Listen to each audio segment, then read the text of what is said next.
Hello. Hello, everyone. Oh, hang on.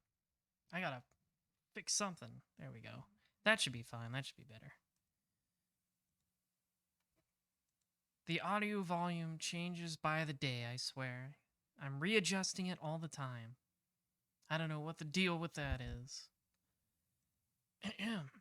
Anyways, I did say it would be an earlier than usual stream today. I have some night priorities tonight. Some priorities in the night. Just like this blue glass night. That's a good segue, I think. That's a good segue, right? To Tsukihime. I still really wanted to read more Tsukihime though. So I just decided to stream earlier than usual. And yeah, I don't know if I'll finish CL's route tonight, but I'm hoping to try. Just because, like, I'm not, last time we had a lot of stuff we could skip because we'd read it before. A lot of stuff in CL's route repeats scenes from Arkwood's route. So, yeah, so I don't know if I'll be able to finish it tonight, or today, rather. It's the afternoon. But I will hope to try. I will hope to try. We'll see what happens. I like CL's route so far. It's fine. And I like CL as a character. It's just, yeah, like I said, a lot of it repeats what we've seen in Arkwood's route, so it does feel a lot like we're kind of just retreading ground we've already treaded. And I would like to see more new stuff. So I'm excited about the maid. I'm excited about the maid routes, less so about Akia because of the unpleasantness. But yeah, no, I'm still interested in seeing what happens in CL's route. So let's get in there. Let's see, all the way down here. That's right, we were on day 5. That's right. Last time we got a new scene at the very end. That was like some narration from what I assumed to be Roa. It seemed like he was talking to Nero, talking about how he could make him the primordial goo. Because Nero said he learned that from Roa, and we didn't get much expansion on that in the first time. That seems to be a scene added specifically for elaboration in later routes. So we got that unique scene with that was like a flashback with Roa and Nero at the end of the 4th day after we killed. It was just after we killed Nero, so we fought Nero again. Unlike the first time, CL showed up and helped us out, and then. Yes, mostly halfway through. Nero's like basically the halfway point, the fight with him. And that's why I'm like, maybe we'll get to the end of CL's route today, because there'll probably be more scenes we can just skip in this later half. Maybe less. Maybe this is where the more of the new material kicks in, but yeah. Let me get into my reading mode. I feel the morning sunlight. I keep my eyes closed as I try to fall asleep again, but the gentle sunlight keeps urging me to open my eyes. Slowly, I start to awaken. A quiet atmosphere. The air is comfortably cold and the sunlight is warm enough. I guess the weather will be great today. Then I should get up and go to school. That's right, I have to go to school. The past 3 days, my life was chaos and it made me forget I was a student. That's true, he's just been kind of bumming around with Arkwood since the hotel. I wake up. I'm lying on my bed and my glasses are on the bedside. I automatically put them on and look around. The sunlight streams so strongly in through the window I almost expect to hear it pouring through. I take a quiet breath. I fill my lungs with fresh air and it feels like my chest is purified. I hear the clock ticking. Small birds chirp in the woods outside. I stay on my warm bed, aimlessly feeling the relaxed passage of time. This is, of course, another peaceful day. But I feel a bit unsatisfied. Although I'm back in this calm morning, I feel that there is something that seems out of place. Even though I killed that vampire with the black coat and everything is back the way it was, I'm feeling that something is missing. That's ridiculous. I shake my head and shake off that unimportant thought. And then... Oh, hi, Hisui. Good morning, Shiki-sama. Ah! I jump up in my bed. Now that I look, Hisui is standing quietly at the side of my... How does she always sneak in here? Does Shiki's bedroom not have any locks? Hisui! Please excuse me, Shiki-sama, but since you did not notice, I spoke. Well, I mean, I'm sorry too. Hisui respectfully bows to me. She surprised me. My heart is still pounding rapidly. Huh? But it's still before 7 o'clock, Hisui. Yes, it is a bit earlier than your usual waking time, Shiki-sama. Well, yes, then why are you here, Hisui? I came to wake you up. Akiha-sama wants to know what you have been doing these last 2 days, so she wanted me to bring you no matter what. Ah, I forgot. Come to think of it, I skipped school last Saturday and was with Arkwood through all of Sunday. What's more, I came back late last night, snuck in like a burglar, and then went to sleep. That is true. That is true. He had to climb over the fence like a raccoon. Don't tell me, Aki is angry? I do not know. Please confirm for yourself, Shiki-sama. Hisui's voice sounds very cold. Hisui, you know I came back? Yes. I noticed when you returned early this morning around 2 o'clock. We saw you on the security camera when you were climbing the gate, Shiki-sama. Does Akiya know this? No, only Ne-san and I know this. That's good. Anyway, I think I avoided the worst possible situation. However, it's still pretty bad. Not informing her what I've been doing these last 2 days and returning in the middle of the night, it's pretty bad. Alright, I'll head down immediately. And if possible, I'd be happy if you tried to calm her down as much as possible. That's not Hisui's job. Akiya-sama already appears calm. I think it would be difficult for my words to calm her even more. One problem after another? I just got done with Nero, so I never thought I would face another life and death battle without even a rest break. I'm very curious how people tried to pronounce Nero's name before knowing it was just like a double translation of Nero. Because it's like Nero translated into Greek and then translated into Hebrew or something. I wonder how people tried to pronounce this before they knew how it was pronounced. Well, time to get up. Did they, like, try to pronounce Nervinskwer? I can't do anything staying in bed. I'll go after I change, so please go ahead, Hisui. It's alright, I won't run. Well then, we will be waiting for you.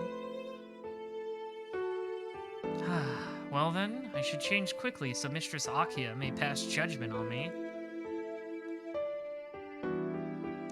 Alright, I'm here. Now only a door separates me from the sitting room where Akiya awaits. No matter what the circumstances was, there's no excuse for skipping school and not coming home for 2 days. Now, I will apologize. That is what the guide tells me to do. That's right. I think that's the best choice. I don't think Akiya will understand about non-humans like Arkwood and Nero, and since I can't tell the truth, I should at least sincerely apologize. Alright, let's go. I think on the first playthrough I lied to her. Taking a deep breath, I open the sitting room door.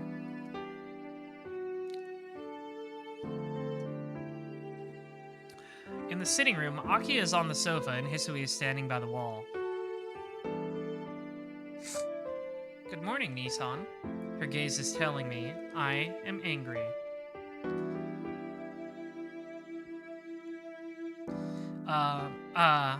Morning, Akiya. Let's dispense with greetings. Please sit here.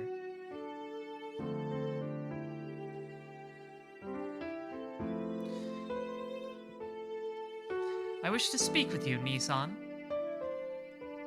Her words are so forceful I can't say no. I solemnly and calmly sit down on the sofa across from her. Ne-san, this is very abrupt, but may I ask about these past 2 days? That's right, she's very strict about the rules of this place. Despite her polite language, Akiya's words are unmistakably a threat. But her Oni-chan cannot tell her such a story. About that, Akiya. Yes, what is it?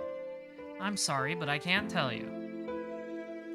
Crash. The teacup that Akiya was holding falls to the table. Rather, I think she dropped it intentionally. Akiya-sama? Oh, I'm sorry, Hisui. Would you please clean it up? What? That's rather mean. You dropped it on purpose, and now you're telling the maid to clean it up? I would only tell my maids to clean up a cup after I threw it dramatically like Dracula. That's a good excuse. You didn't even do it dramatically. You're just like, oh, I'm gonna throw it because I'm mad. Hisui silently cleans up the spilled tea and the shards of the very expensive-looking teacup. I uneasily watch her do so while Aki is glaring at me. Also, that's a waste of a teacup. What's your problem? Once done cleaning, Hisui goes to the kitchen. Then, Nissan? Yes? Could I ask you again? Akiya doesn't give up. I can feel her drive to get the story out of me no matter what. But still, I don't think I can tell her about it. Of course, not just for my sake, but hers as well. No. No matter how many times you ask me, I can't tell you. I feel sorry that I made you worry, but I can't tell you about it. Even though you are sorry, you can't tell me, Nissan. That's right. I'm sorry I haven't contacted you and for not being able to talk about it, but I haven't done anything wrong the past 2 days. I don't even want to think that was a wrong thing to do. Well, I mean, the part where you, like, cut Arquid up into a bunch of chunks, that was wrong, but everything after, I guess, was okay. That's right.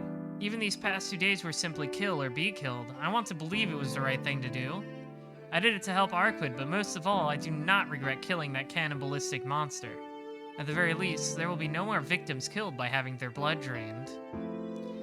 I'm sorry, Akiya. I'm sorry to worry you, but please don't ask me anymore. Akiya looks me in the eye. For a while, she stays like that. I understand. After thinking about it, you must have your reasons, so I won't press you on this anymore, Nissan. I'm sorry. Thanks for understanding. She still looks mad. I understand. Then I will no longer ask about this, but please refrain from doing anything like this ever again. Nissan, you are the eldest son of the Tono family. If you do not understand your position better, it will be very troubling. Hey, that has nothing to do with this. Besides, you are now the success of the Tono family, so it doesn't really matter what I do. If you're so worried about the future of the Tono family, you should go find a husband appropriate for the Tono household. That's a funny face she's making. I don't think I've seen her make this expression before. For some reason, Akiya descends into silence. It's funny. What's wrong? Are you feeling alright, Akiya? It's nothing. If you have enough time to worry about me, please pay more attention to yourself. You have your chronic anemia to worry about, Nissan. Huh. Well, it is true that I frequently collapse from anemia. Anyway, please do not leave the mansion by yourself often. She's doing the Rin pout. Is that an expression? Does Rin do an expression like that? Wouldn't the Rin pout technically be the Akiya pout? She came first. Even without that, the city is dangerous recently. Someone like you, who meanders about in a daze, is just asking to be attacked by that serial killer. Yeah, but Rin's cooler. I guess that's fair. Serial killer? Oh, those serial killings. Those serial killings where 9 victims have been found. Their bodies were all drained of blood, so they call it the modern-day vampire, but... Oh, that's okay. Those incidents, they won't ever happen again. Huh? It means a vampire isn't around anymore. That killer is caught already. Is that so? Nissan, how do you know about that? Well, I just happened to see it, but for sure, such things will not happen again. You're such a terrible liar, Shiki. Why would you even bring it up like this? Yeah, at least there won't be any more people killed by Nero. These past 2 days spent with Arquid, so many things happened I really can't just say what is right and what is wrong. But the simple truth remains, I can say it was all for the best. Nissan? What happened? You suddenly seem very happy. Akiya looks strangely at my face. It's nothing.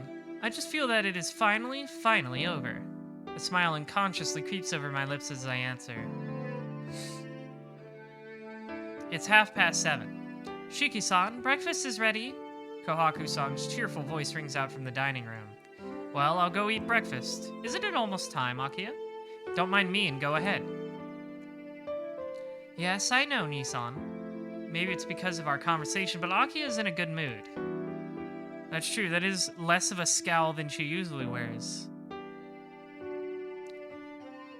Rising from my seat, I head to the dining room. I really don't have an appetite. How come? Well, having white rice with something blood red all over it would make anyone lose their appetite. I shake my head. It's certainly just an illusion, and Kohaku-san's cooking looks excellent as always. Getting a hold of myself, I take a bite of the breakfast. I instantly spit it out. Akiya looks at me questioningly as I came out of the dining room so soon after I went in. Nissan, did you forget something? No, it's nothing. It's just something really trivial. That's weird. Shiki-san doesn't seem to have an appetite this morning. He just throws anything he eats back up, so I got him to take some medicine.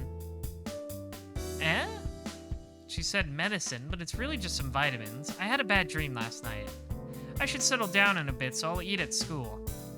Oh, this is new. I definitely don't remember this the first time, talking about the food he was eating. I didn't say this to Kohaku-san, but to Akiya's eyes telling me she wants to say something. So I'll head out soon. My head should clear up once I start walking to school. Wait, Nissan? Aki's voice comes from behind me. I'm going. I'll be back early today, so you can scold me then. Ignoring Aki's worried voice, I exit the mansion. Hisui walks with me to the gate, carrying my bag. Well, I'll be going. Thanks for seeing me off, Hisui. Hisui wordlessly hands me my bag. Shiki-sama, around what time will you be returning? You don't trust me either? It's okay. I'll definitely be back in the afternoon. I understand. Then please be careful on your way. Hisui bows deeply. Feeling a bit embarrassed about it, I leave the mansion's gate.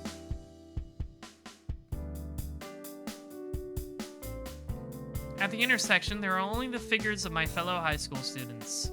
No young woman sitting on the guardrail like that one time. Well, of course. I probably won't ever see her again. First of all, her goal was to execute the vampire, and with Nero gone, there's no reason for her to stay around here any longer. Just a little bit in my chest. Things like regret and lingering affection. Hey, this is CL's route. What are you thinking, Shiki? It is true she only brought trouble, but even still, it was fun being with her. I think there must be something wrong with me. Even though I was in such danger the whole time, there's still a part of me that unconsciously tries to remember her. It's almost like I'm in love with her, even though I would never want to be exposed to that kind of danger again. Yeah, you're supposed to be looking at the blue-haired girl right now, Shiki. What's wrong with you? What's going on? Because I skipped breakfast, I arrive at the front gate 10 minutes before it closes. Everyone who doesn't have club activities before school arrives at this time. The only clubs that meet in the mornings are the sport clubs. So naturally, the entrances gets crowded with students. Ah, by the gate I see a familiar figure. Not even knowing what I plan on doing, I chase after her. Excuse me. Ah, good morning, Tono-kun. It's strange to meet you out here.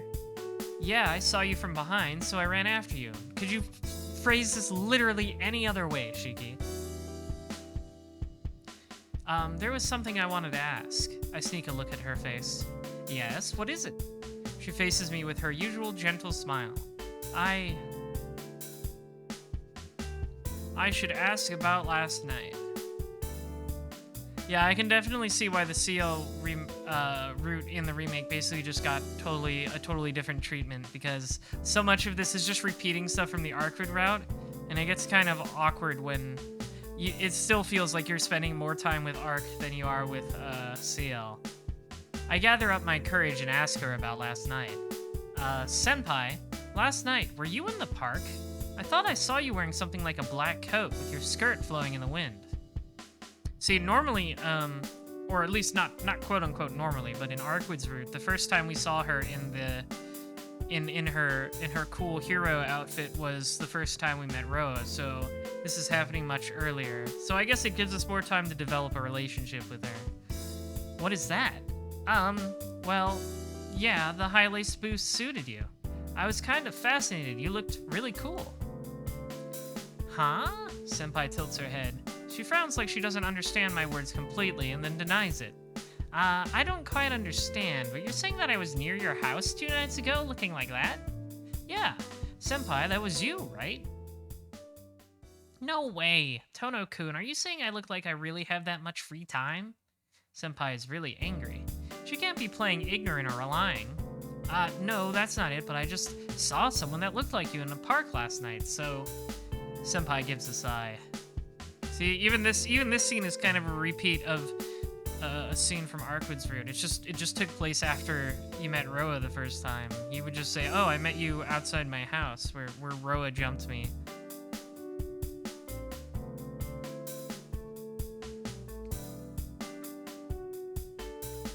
Tono-kun, that wasn't me. I don't have that kind of hobby. Cosplay? Yeah, I know. I just wanted to ask. Certainly after having her say that, she is right. CL-senpai and the person that night aren't related at all. In the first place, Senpai's just a normal person, and if she was actually there, she had to have seen me kill that vampire with my knife. If she saw such a gruesome scene, there'd be no way she could talk with me normally like this. Sorry, please forget about it. I guess it was just someone else. That's fine, but did that person really look like me? That weird person? Well, I'm not too sure. It was dark and far away. Huh? Yeah, it was far, and I couldn't make out her face. So why did I think it looked like Senpai? Maybe there is something wrong with me.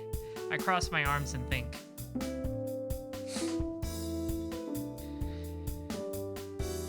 I don't know a lot about other VNs with roots, so I don't know what the normal tendency is, how characters act differently in different roots. But it is just weird. I don't necessarily need Arkwood to act completely differently when I'm on CL's route, but it is weird that I just spend more time hanging out with her than CL so far. We basically just did the whole hotel bit with Arkwood again. The 10-minute bell rings. Uh-oh, we'll be late. Well, bye, Senpai. See you later. Yes, I'll come see you during lunchtime. I fly into my classroom. It's still 5 minutes before class, so it's very noisy inside. Phew. Take a breath and head to my seat. With this much time left, I didn't even need to run at all. Yo, Duke of Delinquency. From behind, I hear the voice I never look forward to.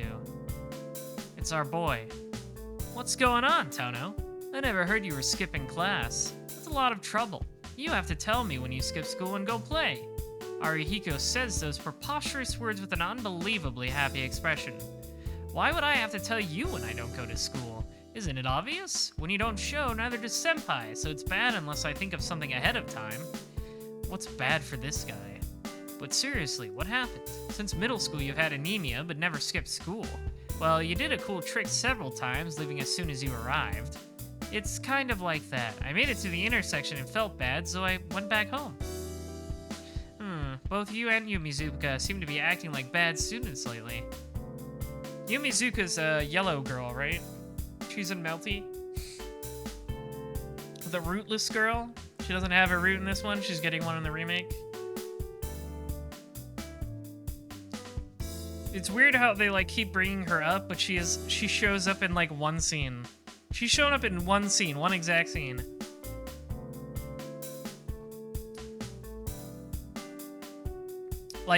She was hanging out with Arihiko a bit in the very beginning, and I'm pretty sure that is literally the only time I have seen her in person. Isn't that weird? They keep talking about her too, like she's important, but she hasn't shown up at all. Maybe she'll show up again in another route or something.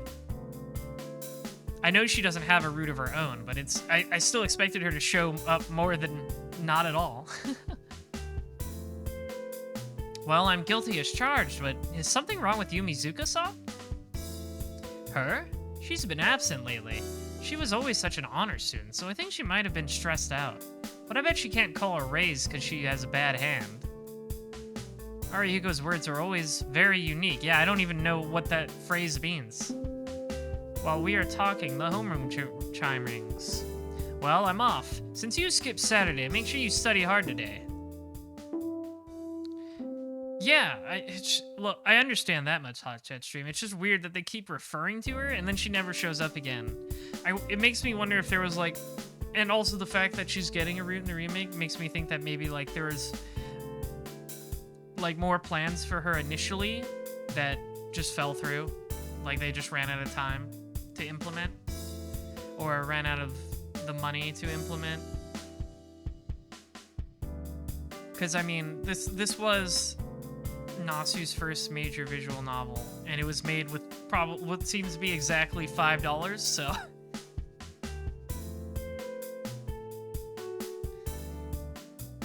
Arihiko goes back to his seat. Anyways. I do hope we see her again, like... Do we even see her sprite again after that first scene? That's just what I want to know. It's really funny that they put... It would be hilarious if they put her in Melty based off of exactly her one scene appearance in Tsukihime, unless she has more content inside material like Koma does. Fate was supposed to have 3 more roots that were cut? Oh my goodness. Fourth period ends and the class erupts into pandemonium all over again. The guys dash off to the cafeteria, the girls eat their lunches at their desk, and Inoue Arihiko is carrying a sandwich and coming over to me. Yo, Tono. Lunch. What does that fucking mean? What should I do? Since morning, I haven't really had an appetite. I don't feel hungry, so maybe I don't have to force myself to eat. If I eat, I might throw it up again and cause trouble. I won't eat. That's the healthy choice.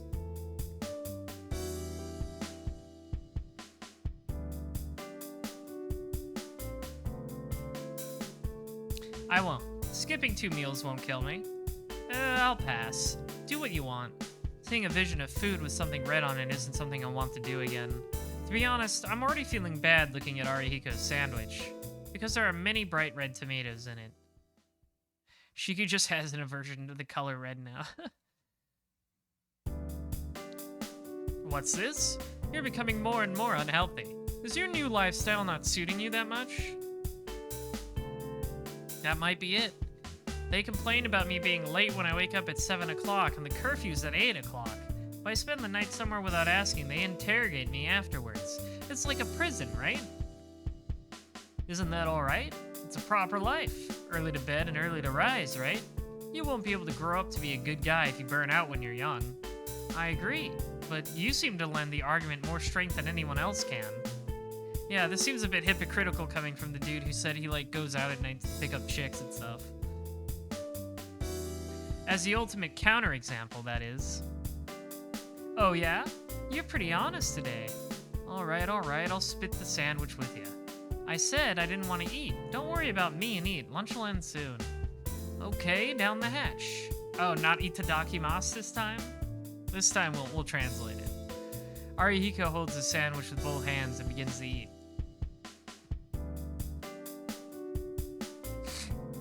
And then... Oh, there's Seal. Hello. Hello, everyone. Senpai comes in with something that looks like a boxed lunch. Oh? Senpai, I thought you always ate in the cafeteria? No, I don't have a set lunch routine. It just depends what mood I'm in. Senpai takes out an boxed lunch wrapped up in a cute handkerchief. But it seems just a little too big for a girl. You mean you managed to get up early and make lunch this morning? Yes, that's it. I managed to wake up before 7 this morning and... Wait a minute. What are you making me say, Tono-kun? No, that's not what I meant, but Senpai, you're not a morning person?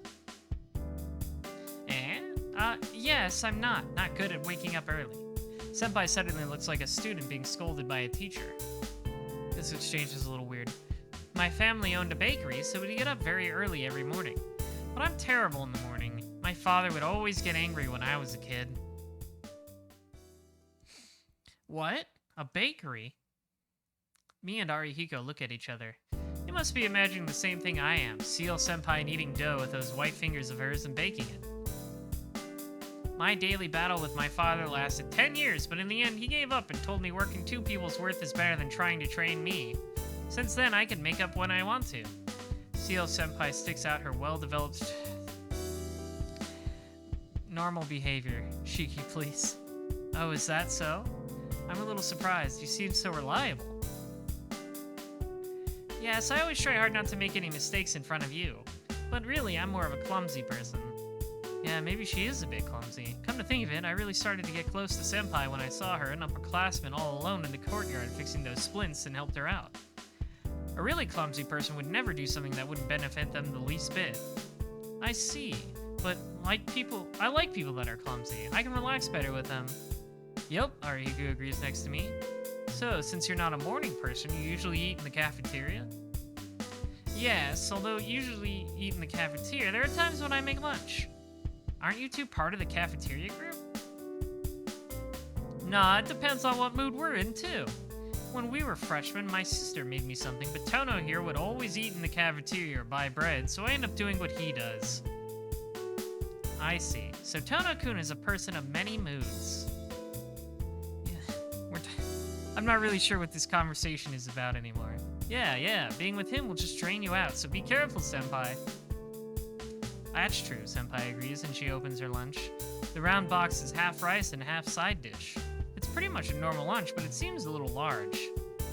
Why are you judging her portion sizes, Chiki? A lot of rice is good for you. Then I'll start eating. Is it okay if I use this person's chair? The person who isn't here has their chair up for grabs. I'm sure Takata-kun would love for you to have his seat, senpai. What did he fucking mean by this? Takata-kun is the guy who sits next to me. He's pretty plump, but a good guy. You're being so judgy today, Shiki. You're judging how much Seal eats. You're calling other people fat. What's your problem? Can you act normal for once? Sometimes he borrows money with a grace period, which lasts about until the end of eternity.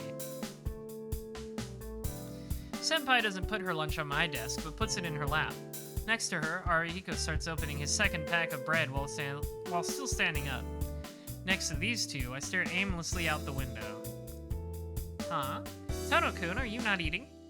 No, I thought I'd skip today. Not eating? Wouldn't that make you hungry?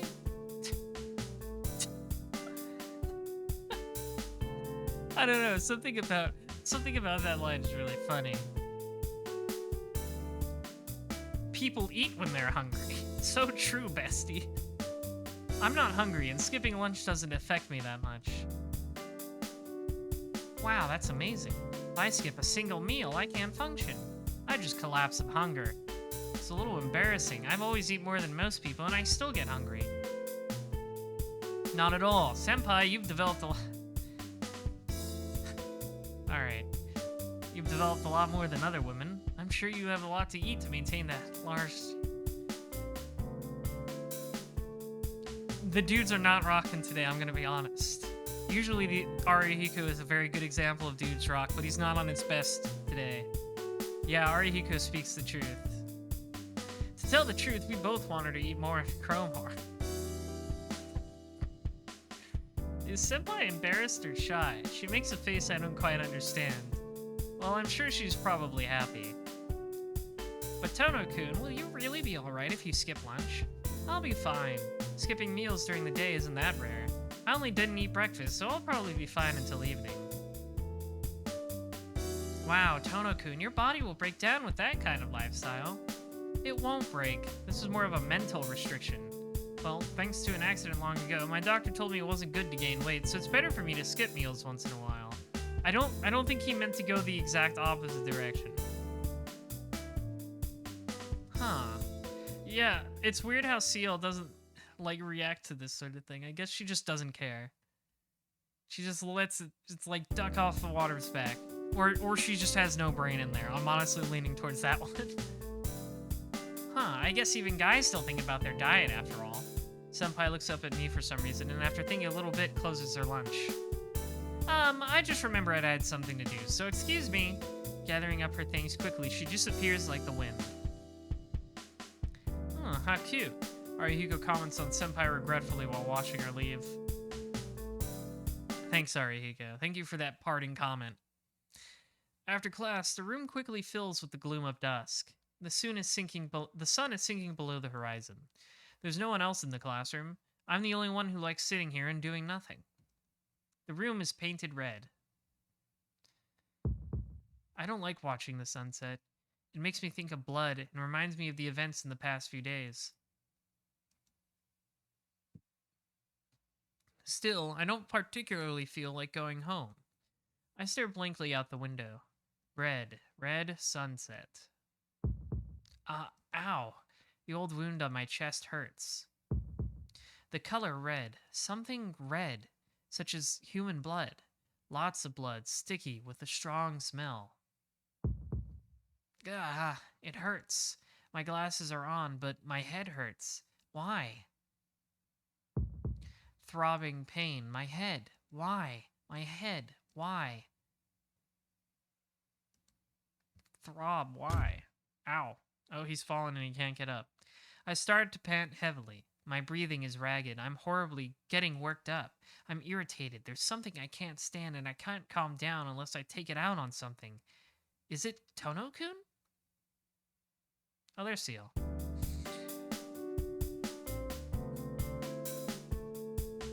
Huh. Senpai? Senpai has a very serious look on her face as she enters the room. I just heard a sound like someone knocking over desk. Was that you, Tono-kun? Huh? I turn around. Indeed, desks are strewn about and chairs overturned everywhere. Yeah, it seems so. I guess I got a little irritated for no reason. That just seems like a normal reaction to irritation, just throwing desks. Did I really do this? Geez, you can't do that. I don't know what happened, but you shouldn't take it out on things. Senpai starts to straighten out the desks and the chairs. I wordlessly do so too. Sorry, I don't quite know myself. Tono-kun, you are acting weird. You were spaced out in the rain that time, and today you spaced out in the middle of all these jumbled desks. Yeah, I'm tired and it's making me act weird. Take a deep breath. Is it because I saw Senpai's face? That headache and the irritation I had before vanishes like it was never there. Sorry I've caused you trouble again. I'll head out now, so see you tomorrow.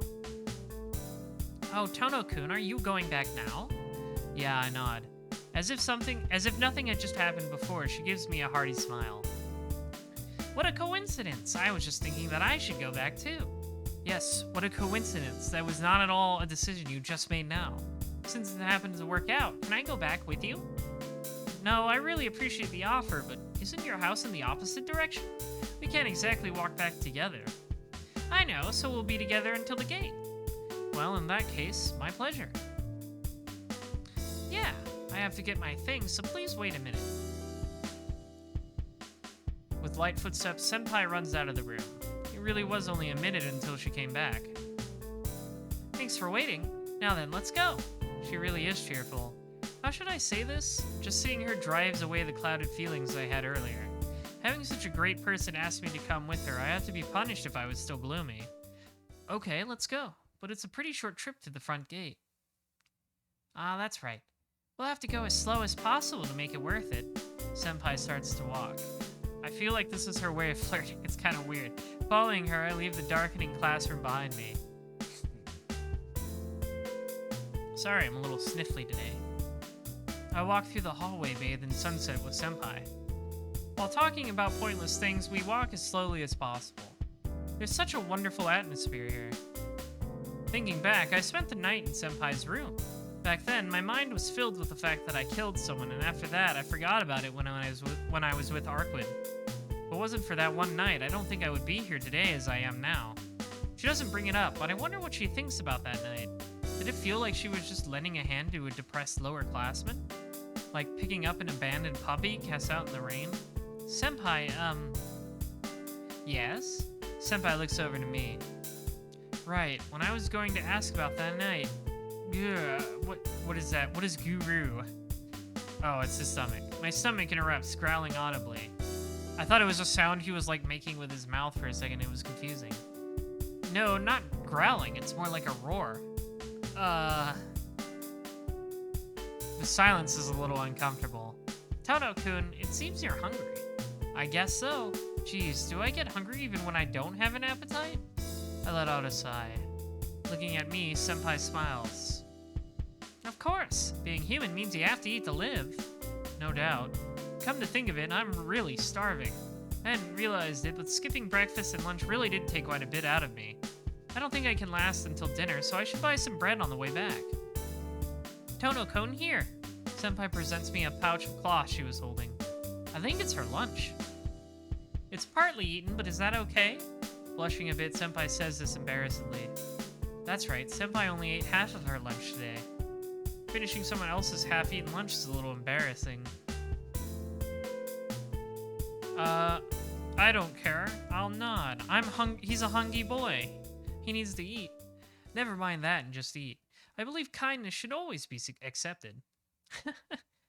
I'll take it. I'm hungry, so if you don't mind, I'll eat it. Yeah, even if it's a bit past the expiration date, I wouldn't mind. Then let's go to the tea ceremony room. If we go there, I can get you some tea. Senpai trots off down the hallway. I should buy some tea. Last time I read Tsukihime, they went into the tea room too, and I also talked about how I wanted tea then, and I haven't had the chance to buy some. I should get some when I send the minions out on their next grocery trip. Thanks for the meal. I bring my hands together briefly and start to dig into Senpai's lunch. Munch, munch. I eat without restraint while Senpai stares at me. Munch, munch, munch, munch, munch, munch, munch, munch, munch. Mmm. This is just kind of awkward. Just like eating while she stares at you. I gulp some tea. Senpai keeps watching me. Does it taste good? It's cold and not very good. I think that comment was a little too honest myself, but it's my personality, so I can't change it. Shiki's definitely one of those... I already said he's a Redditor, so I guess you could have inferred this, but... He definitely like, oh, I'm just telling it like it is, and then says something racist. Senpai gives a small laugh as she looks directly into my eyes. Tono-kun, you have quite a philosophic outlook. She says this kindly.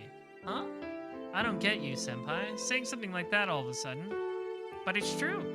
Normally, people wouldn't eat another person's half-eaten lunch like that. But you don't seem to mind what others think of you, do you? Really? I'm not that self-conscious. I just live honestly.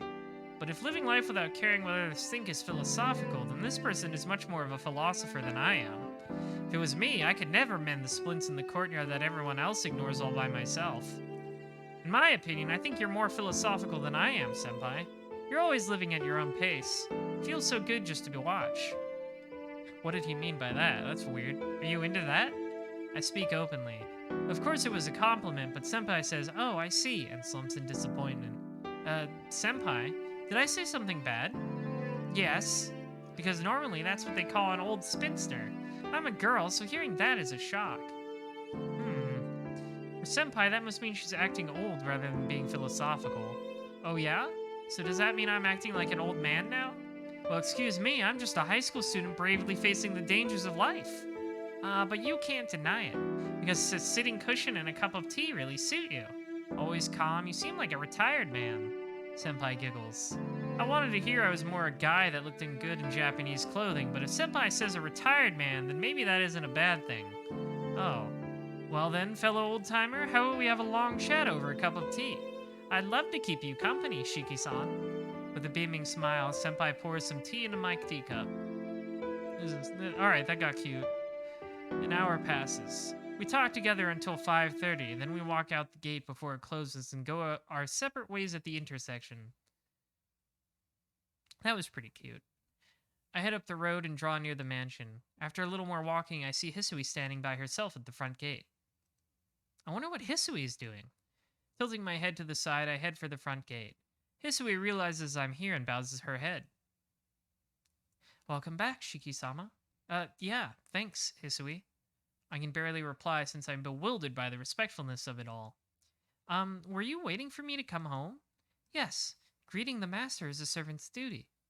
Answering very matter-of-factly, she doesn't even bat an eyelash.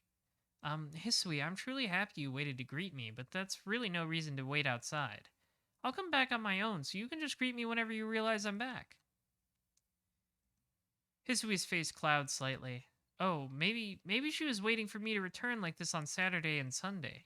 Hisui, you left her all alone once. Now she's really clingy. I understand. Starting from tomorrow, I will wait for your return in the lobby. Hisui gives a quick bow and opens the mansion gate. Hisui turns around as she does so. For some reason, the atmosphere isn't exactly conducive to conversation. Hisui closes the gate after I pass through, then she silently walks to the entrance to open the door and leads me into the lobby. I get to my room. Agia isn't back from her lessons, Kohaku-san is preparing dinner, and Hisui is cleaning the mansion. Geez, there's nothing to do. Well, there's quite a mountain of studying, reviewing, and memorizing a student like me has to do. But I just don't feel like doing anything. Suddenly, Arkwood's face flashes in my mind. Whether good or bad, it's probably just a reaction to the crazy 2 days I just had. Perhaps spacing out here in my room will be good, giving my mind and heart a break.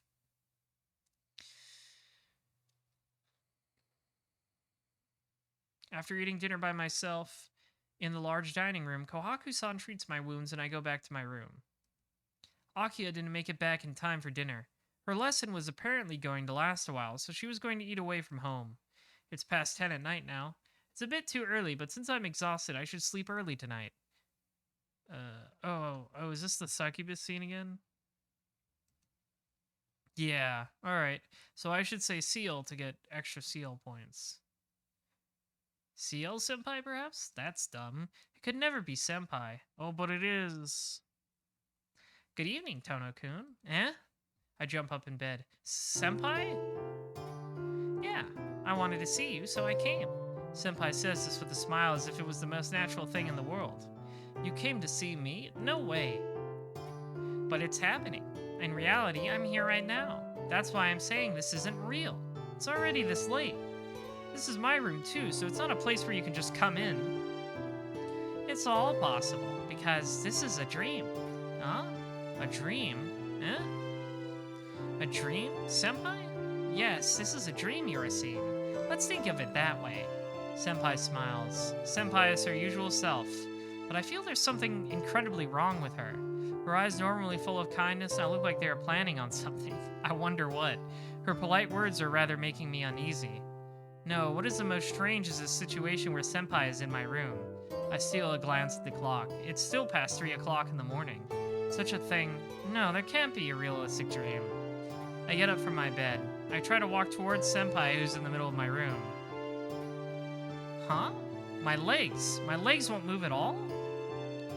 That won't do, moving on your own like that. Please stay there, Tono-kun. Please stay here? Hold on, Senpai. My legs, why won't they move? It's obviously because this is a dream. Tono-kun, do you still not believe me? As if shocked, she raises her shoulders. But I'm the one who's shocked. A dream? Please stop fooling around. Why in the world are you in my room at this hour, Senpai? Do you need to ask? There's only one reason for a girl to come to a boy's room, you know. Blushing, she gives a smile loaded with meaning. Only one, Senpai? That's not to make some delicious food to play a card game, so... That's right, I came here to be with you tonight. With her normal carefree tone, Senpai says something outrageous. Hey, what are you saying, Senpai? Why are you thinking that all of a sudden? I wildly wave my hands in the air as I blush furiously. I don't know how this situation came about, but there's something definitely wrong with what Senpai is saying. First of all, she's my senpai. We're not lovers or anything, we're more like friends, and I really am happy for her to say that, but I'm mad at myself for thinking that way, and... Oh, enough already. Isn't this strange? Why would you say such a thing to me? Senpai sighs. I understand you don't want to do it because it's me. No, that's not it. Well, I mean, that's it, but isn't this odd? To me, you were an important confidant, and I thought our friendship had nothing to do with love, and I was thinking it would be great if all three of us, including Arihigo, could have fun together. So, even if this is a dream, there's something wrong with this. Senpai, let's stop. This is wrong. Yeah, it's wrong. For once, Shiki not going for it. This isn't right at all. I don't love her, so I shouldn't be doing this. I don't love her? Is that true? If this really is my dream, it would mean this is what Tonoshiki desires. Oh, I see. I understand what you mean. Senpai looks away from me. Ah, my legs that could not move before can move. I don't know why they weren't moving earlier, but I can now get Senpai out of the house. Tono-kun. Senpai's voice is sharp and unthinkably strict. Yes? I have decided. I will be more mean. Okay. She grins. Senpai takes a step towards me. Hey, Senpai, stop fooling around. I'm not fooling around. Isn't that what fooling around would be? She snaps her fingers. At that instant, I suddenly fall back on my bed. What's going on? Both my hands are behind... Oh no. Wow. Something like a leather belt ties them together. Oh my goodness. I didn't expect things to go in this direction. Both my ankles are also tied with the belt, and I can't move at all. But why is this happening all of a sudden? Yes, is this how... I mean, I know this is the succubus scene, right? Arkwin's gonna say, oh yeah, I sent a succubus to your room, and it took the form of whoever you wanna do the dirty with. But it wasn't this, it wasn't like this with the Arkwin succubus. It was more like romantic. This is very... I don't know, is this what Shiki Toto wants from Seal? Interesting. Yes, this is a dream, so doing this is a piece of cake. What? I strain my arms trying to break free. The belt groans under the stress, but it doesn't even seem like it'll come off. What are these, chains? Oh my goodness, these facts are suddenly weighing down on me. It looks like my hands and feet cannot be freed. Senpai gets on the bed. The bed creaks under the weight of two people. See? I told you it's no use fighting it. You're all mine now, Tono-kun. Oh, skip. And end scene. Fade to black. Thank you.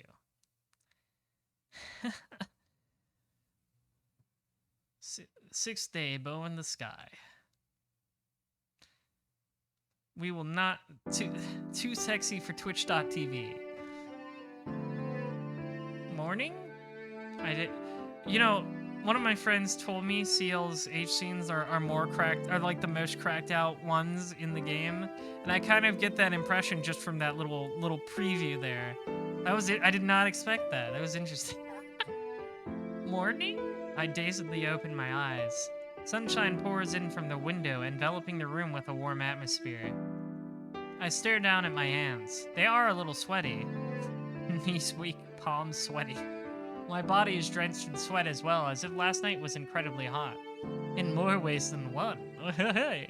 What's more, I'm panting heavily. Alright, I need to calm down.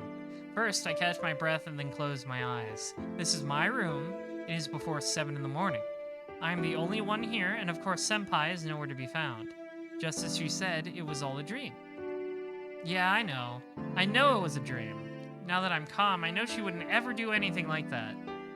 Then that means what happened last night was not real. I let out a deep breath. All the same, I definitely still feel vestiges of her touch lingering on my body. I know it was a dream, but it felt too real. It makes me think it was real. All the same, it has got to be a dream. I can't tell if that's something I should be happy or disappointed about, but it's just all my imagination anyway. But why did I see that kind of dream? I know Senpai is my important friend, but does having a dream like that mean I see her as a woman too? I've always kind of hated that phrase. I want you to see me as a woman, or I want you to see me as a man. I never really liked that phrase, if I'm being honest. I think it might be a cultural barrier sort of thing.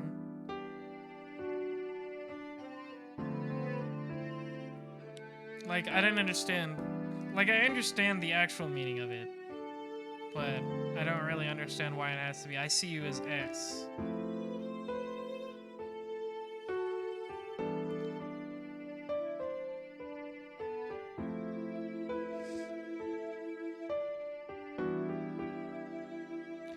Yeah, it's always been a phrase I've had a hard time wrapping my head around, I suppose. Just thinking of it, the overly real memory of her skin rushes back. To make sure I'm not still dreaming, I hug myself. Yeah, this is definitely real. Her skin was so fundamentally different from a guy's skin like this, so soft, so warm. And she was really mean. Just thinking about it makes my breath go wild. I should feel a bit guilty dreaming about doing that to Senpai, but I recall the dream and just sit here thinking about it. But then... Oh, hi, Hisui. Shiki-sama. Ah! I flail around off my bed as if trying to escape. No, in fact, I was trying to escape, but it just ended up with me landing on the floor with the sheets. Hisui. How long have you been there? Since before you awoke, Shiki-sama. I like watching you sleep. She speaks with her usual lack of expression. Still lying on the floor, tangled in the sheets and unable to stand, I look up at Hisui's face. Before I woke up?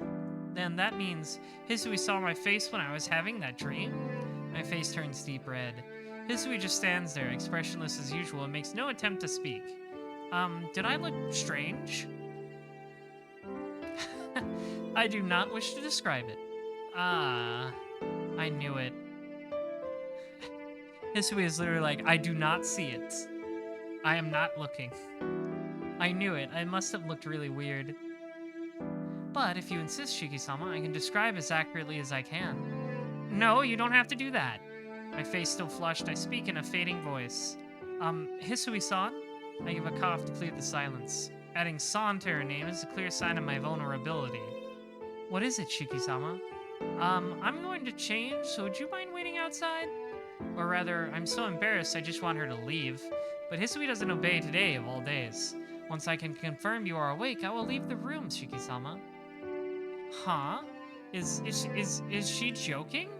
What does she think I'm covering myself up in these sheets? It's to hide something that's still staying.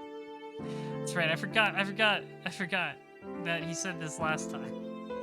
I'm fine, so please leave. I can get up and I won't go back to sleep. I'll change and go to the sitting room as soon as you leave.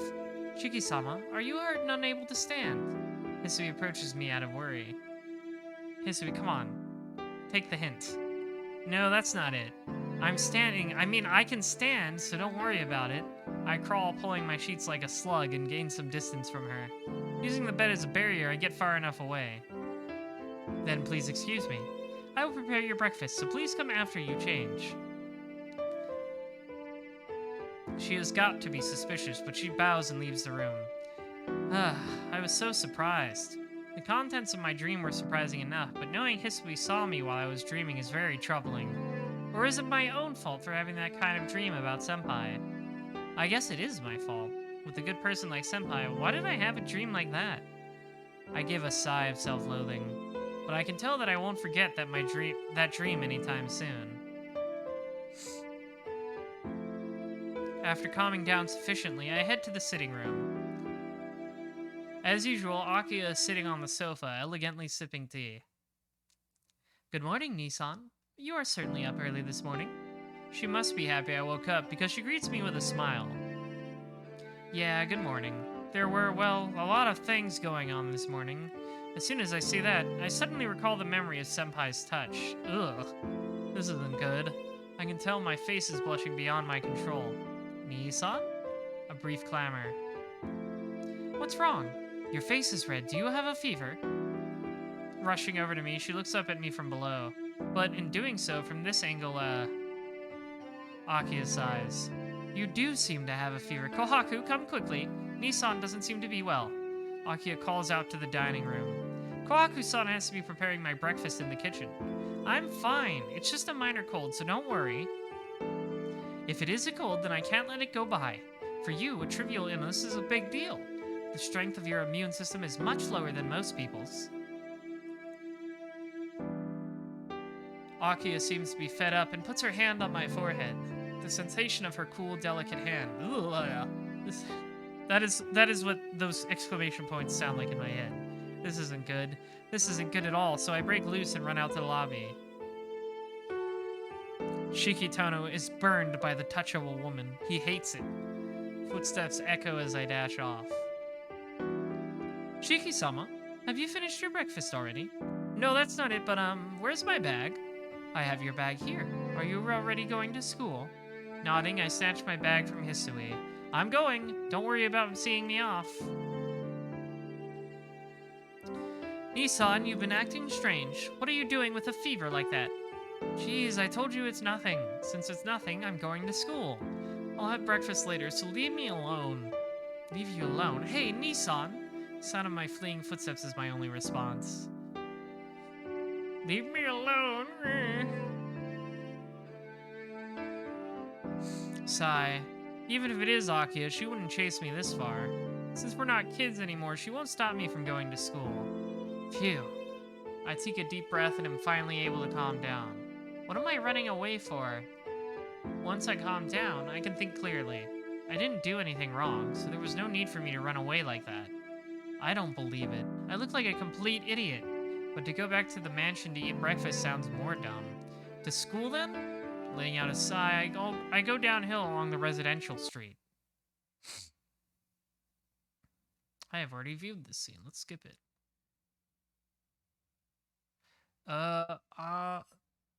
I'll go into the hallway and talk to her. Skip. I already seen that scene. Ah, having her stare at me like this makes me remember my dream. Oh no. Tono-kun? What's wrong? Your face is turning red. It's nothing. Just, I had a bad dream. I don't feel very well. I think I'm honest as I don't say I don't feel bad at all. Tono-kun? She looks at me with a very serious expression. Senpai? I'm perplexed. I feel as if Senpai is reading my mind, and I remember more and more of last night's dream. Oh no, this is bad. You better abort that train of thought, buddy. Tono-kun, you said you had a bad dream. What does that mean? It doesn't mean anything, and it's none of your business. Don't worry about it, and I'm asking you what you're doing.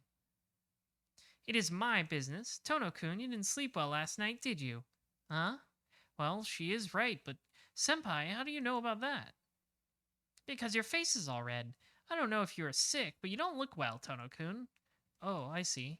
I was surprised for a moment there. She guessed right about last night, so I thought, don't tell her. That would be really awkward.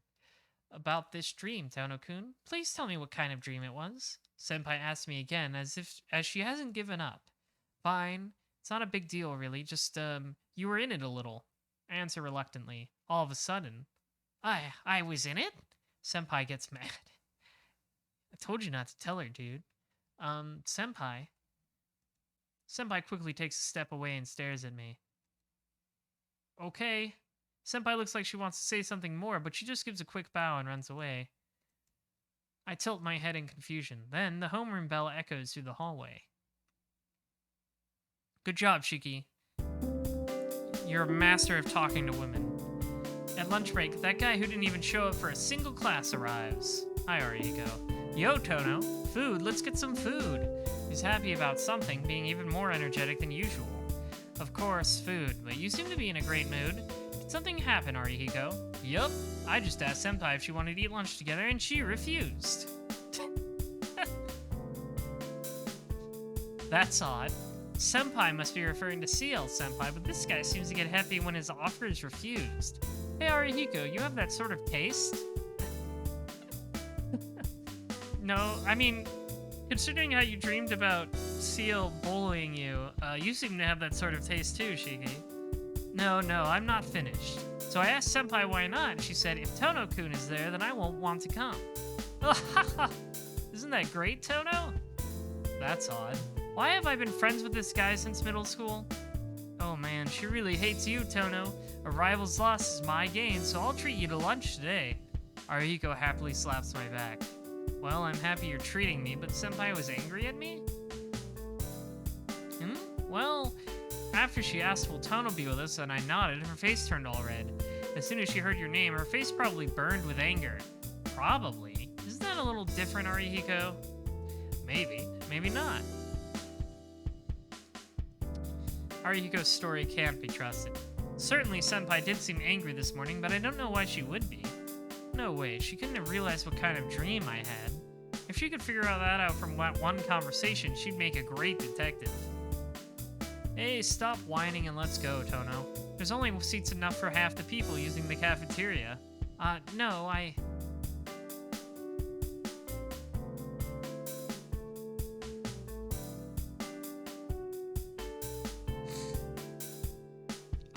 No, even if she hates me, I'll go see Senpai. I'll pass. I'm going to buy some bread and eat by myself. He lied. Really? Then I'll go ahead. Arihiko goes off to the cafeteria. Well then, I also get out of my chair and head over to the tea club room where Senpai may be. It seems to be the one place she always hangs out in. I stand before the tea ceremony room. Of course, I bought some food for myself before I came. Knock knock. I tap on the door. I hear some scuffling inside and sense a person on the other side. Yes, who is it? I can hear Senpai's voice through the door. It's me. Senpai, would you like to eat lunch with me? There's no answer. Senpai, I said lunch. I'm not eating with you, Tono-kun. That voice doesn't sound happy at all. I'm not sure what to do. I have some curry bread. I pull out my secret weapon. Tono-kun, do you think I can just be bought with food? Senpai shouts from the other side. Maybe this less than 100 yen bread didn't work. Jeez, I think trying to barge in would make her more angry, so I guess I should just go back. And then... Well, I guess I'll have some, though. It did work. She can be bought with food. She opens the door and stands in front of me. Senpai? Come to think of it, I shouldn't be taking this out on you, Tono-kun. Turning away a guest that came here would be a little rude. With a red face, she mumbles something like an excuse. Senpai, does that mean we can eat lunch together?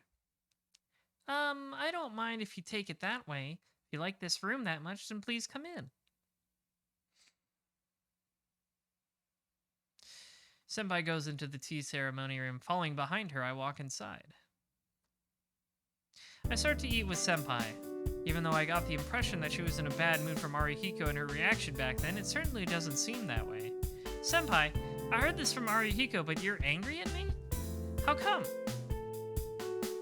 No, I'm not really angry at you. It's more of an indirect thing. Maybe it's more your insensitivity? Wait a sec, Senpai.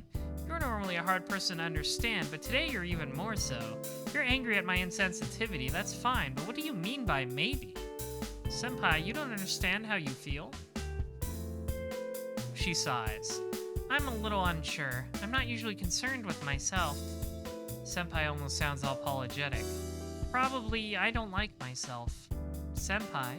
Senpai sits in silence without looking at me. After a short moment of silence, she suddenly glares at me. More importantly, Tono-kun. Yes? Straightening up, I look back into her eyes. Since I know she's about to begin a very serious conversation. What is it, Senpai? Can I have that curry bread? What's with that all of a sudden? Very serious conversation. Didn't you just say you won't be bought out by food? That's a bit different matter. Tono-kun, are you trying to take back what you said earlier? Senpai's really angry. It was just a joke for me, but I guess she took it very seriously. Yes, I understand. Please accept this, Your Highness. I hand over the curry bread. Giving that up, I only have some sausage bread left. Not the sausage bread. That actually sounds kind of good. I don't know. Is it like sausage stuffed into the bread, or is it just like a hot dog? Yay! Senpai happily takes it from me. Is she a kid or something? Then I will give you some of this hamburger. Here you go, Senpai says as she gives me half of it from her lunch. Burger. I think the difference in the barter exchange rate was a little high. After we finish our meals, we pass the time while sipping tea. A perfectly tranquil passing of time. It seems like she's not conscious of my presence, and I'm not especially conscious of her presence either. Just a calmness. Like two friends of the same gender, we pass the remaining break time like this. Okay. Hey, Tono-kun. Yes? What is it, Senpai? I've been thinking about this for a while, but your glasses aren't used to correct your vision, right? Wow, you're amazing, Senpai. Bullseye. They're just for show. I knew it, Senpai nods. Hey, Tono-kun, can I ask you a favor?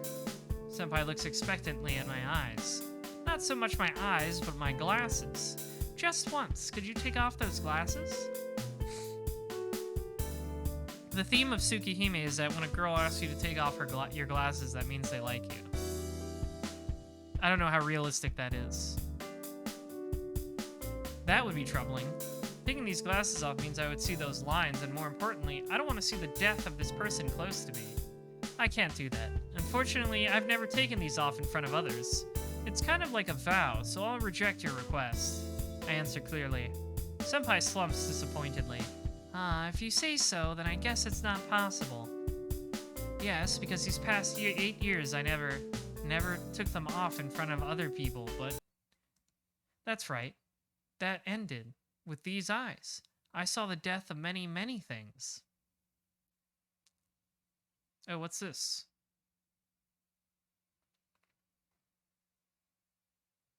This does not look like Japan. Tono-kun? Yeah, what is it, Senpai? What do you mean, what is it? Suddenly spacing out like that? Lunch break is almost over, you know. Oh, that's true. I thought we had about 10 more minutes. Yes, we did have 10 minutes, but you were just spaced out for that long. Senpai gathers up the cups. Huh, was it really 10 minutes? While I'm still tilting my head in curiosity, I help Senpai tidy up the tea ceremony room and then leave.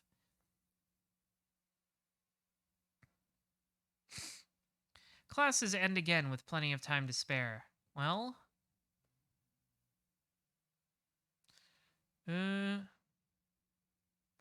go to the tea ceremony room, because that's where we always hang out with Seal. We'll go twice in one day. She'll love it. I hurry to the tea ceremony room. Senpai has her hand on the door as I arrive. Senpai! Ah, Tono-kun. Are you going home now? No, I thought I'd walk with you a little bit. You're going to have some tea now, right? I was thinking of joining you. No, I'm going home now. I have something to do, and this month club funding is getting a little low. Ah, I see. All those tea snacks were bought with club money. But come to think of it, a club that can buy snacks with its own funds has to be wonderful. So I can't keep you company. Tono-kun, do you have any plans after this? Me? No, not anymore. Well then, care to walk with me to the front gate? Yeah, it would be my pleasure. Can you even have a club of one person? She seems to be the only person in this tea club. Senpai grins and nods and walks by my side. We decide to walk together for 5 minutes at the school gate.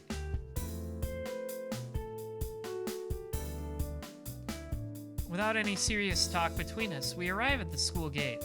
Well then, see you tomorrow, Senpai. Raising one hand, I start off down the road in the opposite direction from her.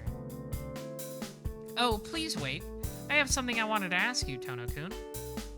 What is it? Yesterday, you said that there was something that looked like me. I kind of got curious, so I wanted to hear a bit more about it. Her eyes burn with curiosity.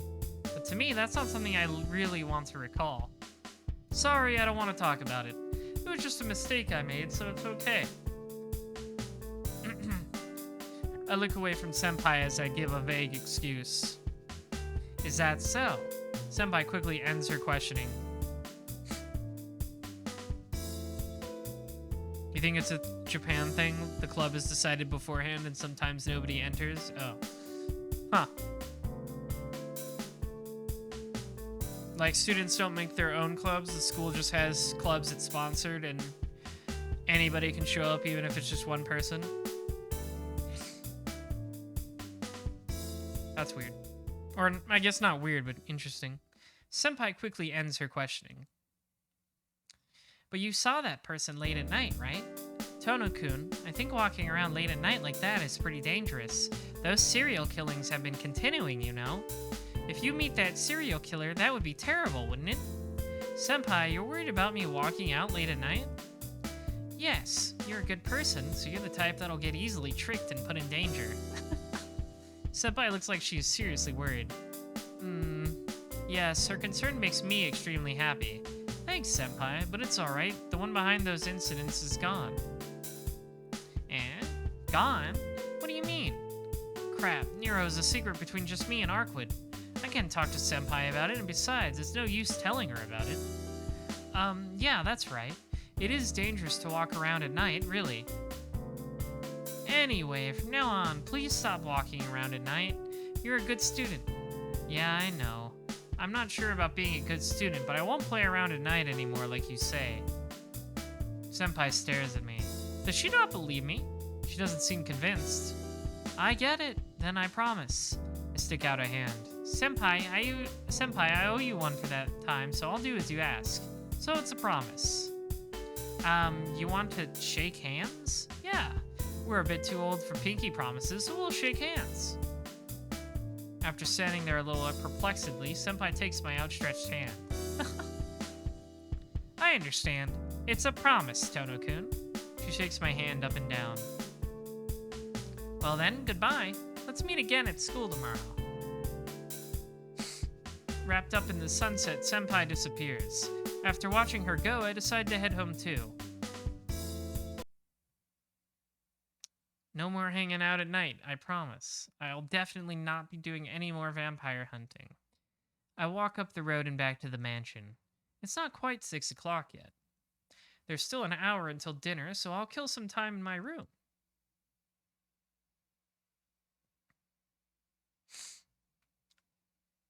Oh, what is this? Oh, okay. Sorry, I thought this was that scene with Ro and Nero, but it's just the sitting room background meant to be at evening. I've never seen it with this filter before. Dinner is over, and now it is nighttime. A rare event. Akiya, Kohaku-san, and Hisui are all in the sitting room, so I joined them for some after-meal tea. Is that so? I like the second one rather than the first one. I think the taste is more refined. It's a difficult choice. The difference in taste is great, but everyone handles the different concentrations in varied ways. But, Kohaku, you like Japanese tea better, right? I think Hisui prefers English tea. Hisui-chan does not mind blands that much. She may look sensitive, but Hisui-chan is... Nei-san. Sensitive like she looks. See? There isn't anything she can't do, like cleaning or sewing, Shiki-san. Kawaku-san suddenly engages me in conversation. That was a weird shift. Hisui's glance seems somewhat scary, too. Why are you suddenly telling me that, Kawaku-san? Because Hisui-chan is your servant. You surely know about her sensitiveness, right? Well... I quickly look over at Hisui. She's not very helpful. Hisui stands there quietly with something like an air of attack around her. What does this mean? I don't know what's going on in this conversation. No, I don't think she's that sensitive. She takes care of things quickly even when I mess something up, and she doesn't get angry like someone else when I come home late. Nissan, don't you know it is perfectly natural for someone who breaks curfew to get scolded? I know, but isn't 8 o'clock a bit too early? I'm not a little kid, so let's make it like 10 o'clock from now on. I refuse. You don't have any reason to stay out that late anyway. Cold. It's not like you have a cram school or club to attend. I can't really rebut her when she brings that up. Someone free like me coming home late means I'm out playing around. Shiki-san, if it is as Akiya-sama says, it's dangerous out there recently, so please don't go out at night, okay? Dangerous? You mean those serial killings? Yeah, Kawaku-san nods. It almost makes me laugh. The one doing that, Nero's no more. He sure is. That was Nero's MO, sucking people dry. It was definitely not just eating them whole, that thing you literally saw him do. But the only one who knows that are me and Arkwood, and other people are still frightened about the shadows of the dead killer. I wonder if that's another reason the remake replaced Vlav with Nero, or replaced Nero with Vlav, rather. Because, like, it kind of makes Shiki look like an idiot that Nero's MO doesn't match the serial killers at all. Like, he doesn't notice this, it kind of makes him look stupid. But I've noticed Vlav actually does bite people in like some of his animations in Melty, so maybe he is also sucking people's blood, so it's a little more easy for Shiki to think it's over once he dies. That is my theory. I don't know. Obviously, I can't know much about the remake because it doesn't have any sort of translation. This morning, they found another victim in the shopping district. That's the 11th victim, you know. The 11th victim. Wow, 11th? That's amazing. That's a baseball team. Wait a minute. Kohaku-san. Yes? What you just said, is that true? Yeah, it's true.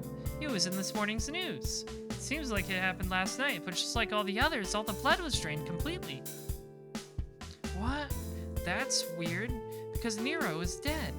How can someone who died 2 days ago kill someone the day after? No way. Did he not die? No, that's definitely not it. He definitely died. So how come...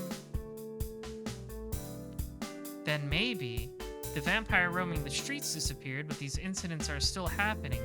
Then the only vampire left in this city is her. That's right, it's definitely Arkwood.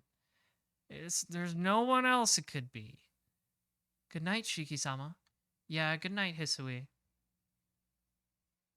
The door shuts softly and I'm left in the room alone. Another victim appeared. Another victim killed by a vampire. It can't be Arkwood, right? She said she doesn't suck blood, and more than that, I don't think anyone who acts that human could do that.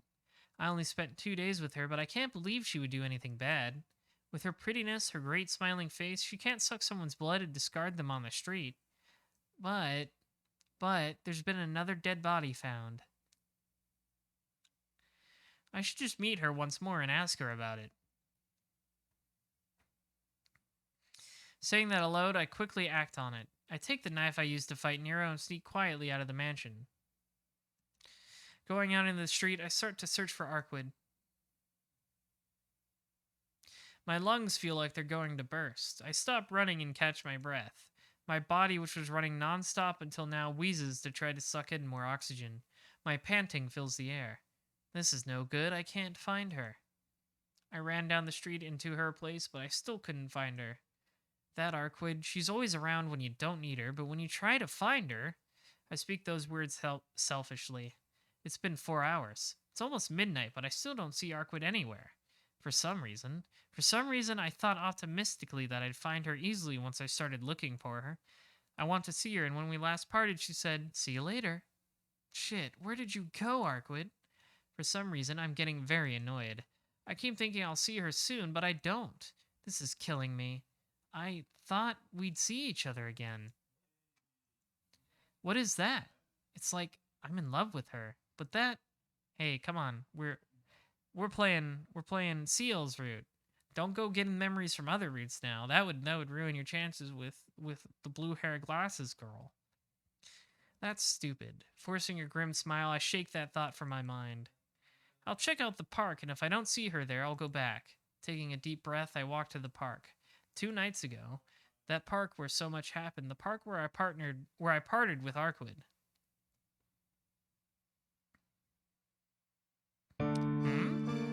There's something different about the park. The lampposts are off. Oh, that's not good. The lampposts throughout the park are all turned off. The moonlit park seems more solitary than usual. Is it a power outage? I look around me. Outside the park, the lights are all working. The only lamps not working are within the park itself. What was that just now? Oh, this must be where we meet Roa for the first time in this route. I can hear something. The clamor sounds like it's coming from a fight. I'm curious. There's no basis for this, but this late at night, if there's any sort of trouble going on, I think it has to involve her. Alright. Trying as hard as I can to be silent, I head towards the source of the sound. Meme levels of route similarity here. Is it just going to be the same scene with Roa and bandages just in the park? I can see 2 figures facing off. Someone is wearing dark black garments, and I can't tell who it is. But I can easily tell the other one. White garments and golden hair that can be easily spotted in even just some moonlight. Oh wait, no, this is different. Arkwood. Arkwood is being attacked by this black human shape.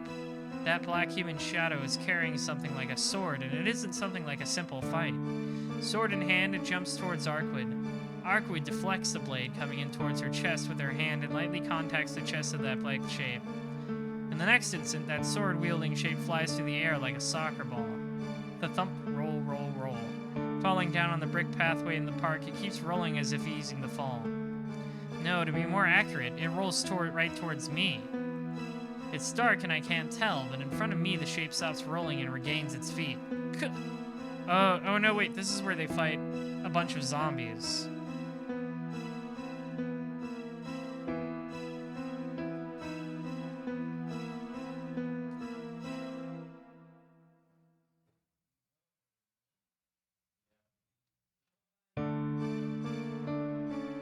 Okay. A sharp, cut-off voice. Fascinated by this display, I let out a breath of admiration. Suddenly, the sword-carrying figure ceases all movement. I'm seen? The figure finally seems to realize I'm here. And then it leaps towards me with the sword in hand. Huh? The cutting blade of the sword rapidly arcs towards my throat. This speed, this flying speed, this accuracy surpasses that of Nero's beasts. The Shadow's movement is as fast as Arkwood's when she was tearing apart Nero's beasts. The sword pokes lightly at my neck. Thump. My heart accelerates to a feverish pitch. I don't even have time to think of the danger or to evade. My thoughts are filled only with death. The sword doesn't pierce my throat, but stops suddenly. Oh, hi, CL. Tono-kun? Senpai? Our voices overlap. Both of our voices are drowned in disbelief. Seal Senpai and I stare at each other in amazed shock. Oh, Seal and Arkwood were fighting. Shiki, get away from her! Arkwood's voice calls from far away. Arkwood dashes towards us. Senpai glares. They were having a cool anime fight without me? Senpai glares at me with eyes that seem to belong to another person. Like that, she turns around and runs off. Why? Senpai is completely gone. That black figure is Senpai wearing those dark clothes. That person who saved me 2 days ago when I was nearly killed by Nero's crows. But Senpai, she said that wasn't her, so why? Shiki! I suddenly realize Arkwood is in front of me. Arkwood? Are you alright? Did she do anything to you? Just like Senpai before, she looks at me intensely. But that doesn't matter. Did she do anything to me? I touch my neck that had a sword on it until now. There's a light, sharp pain. The finger that touched my neck is faintly painted red. Senpai's sword has cut my throat only a few millimeters deep. What is going on? Why would Senpai attack me? Why would she glare at me like that? Isn't it obvious? You saw us trying to kill each other. She is someone who operates in complete secrecy, so she hates for an ordinary person like you to see what was happening. Arkwood says that unbelievable statement. Kill each other? Why? Why would you and Senpai do something like that? Lost in pure shock, I can only manage those words. In the first place, I didn't come here to ask that. I wanted to ask her, Arkwood, about something, which is why I was out here in the first place. I don't know. I only came to see you, so why are you and Senpai trying to kill each other? Eh? Shiki, you came to see me. Yes, I had something I wanted to talk about, so I was just looking for you. So why did it end up this way? I don't know. My head is just spinning. Please, could you tell me what's going on, Arkwood? Well, I was just simply fighting with that person from the church. It isn't something that concerns you, so just forget about it, Shiki. It does concern me. But first, what do you mean by the church? Explain it so I can understand. Oh, is it time for another lore dump? Arkwood doesn't answer. She mulls it over until she nods. Sure, why not? Since you're that worried, I'll tell you. It really doesn't concern you, though. Do you really want to hear it? Yeah, no matter what it is, I won't mind. Oh, how enthusiastic. I'm actually a little curious about why you came to see me, though. Come on, please hurry. I want to hear about that person. Arkwood looks a little angry. I don't even think about why she would look like that all of a sudden. My throat still hurts. Senpai, Seal Senpai, pointed a sword at me. All I can think about is why Seal Senpai would do that. Fine, then I'll tell you.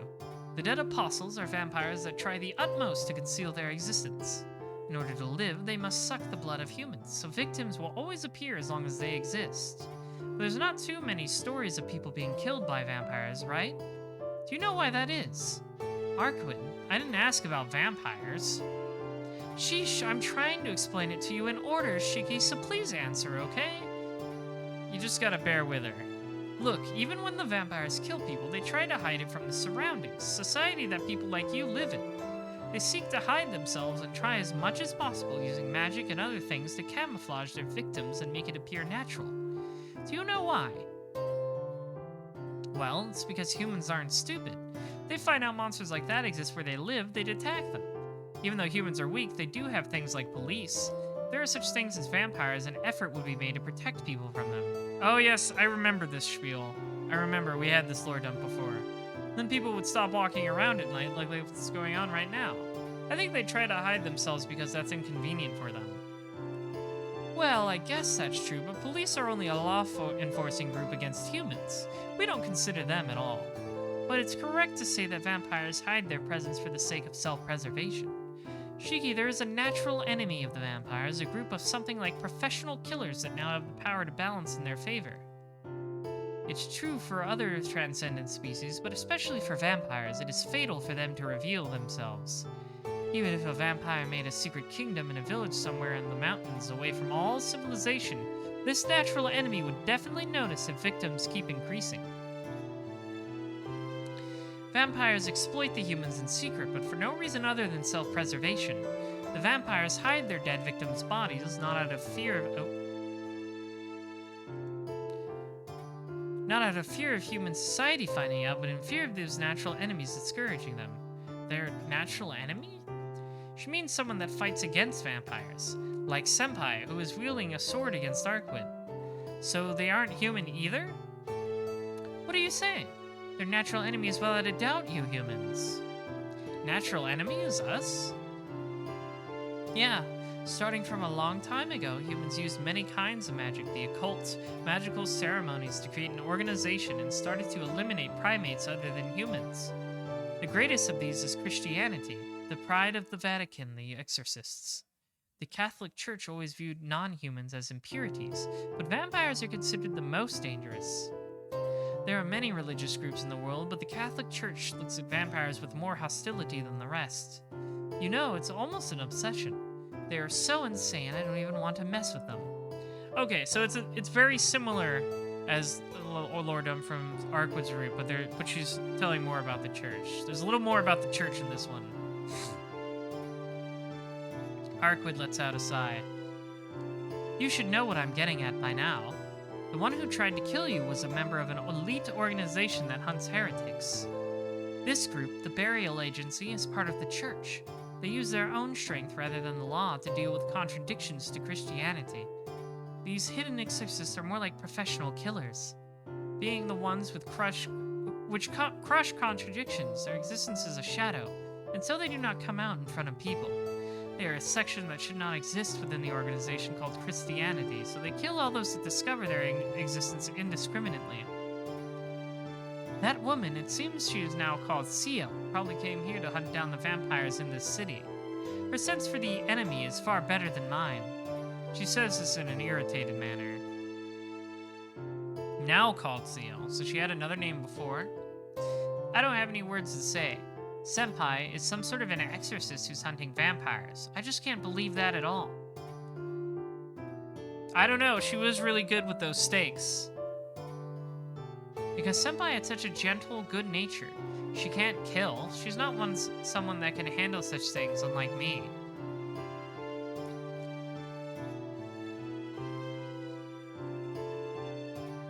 Ugh, I don't know. She's, like I said, she sure knew how to hold a stake. I don't even know if stakes work on Tsukihime vampires. That's a lie. That's a lie, Arquid. Because Senpai's an upperclassman at my school, so why would you say she's some member of the church? Hey now, Shiki, you know her? Arquid draws near as if telling me she won't allow that. Somebody's jealous. Of course. She's a third year at my school. I've known her since I was a first year. Since I was a first year? Huh? Something's wrong. Come to think of it, how long have I known her? I don't even know which class she's in. I try to remember, but I don't seem to have any memories of her before that day when I found her mending those splints. She's good with steaks, and it's not uncommon to put garlic on curry. That's right. She's always prepared. Always ingesting garlic.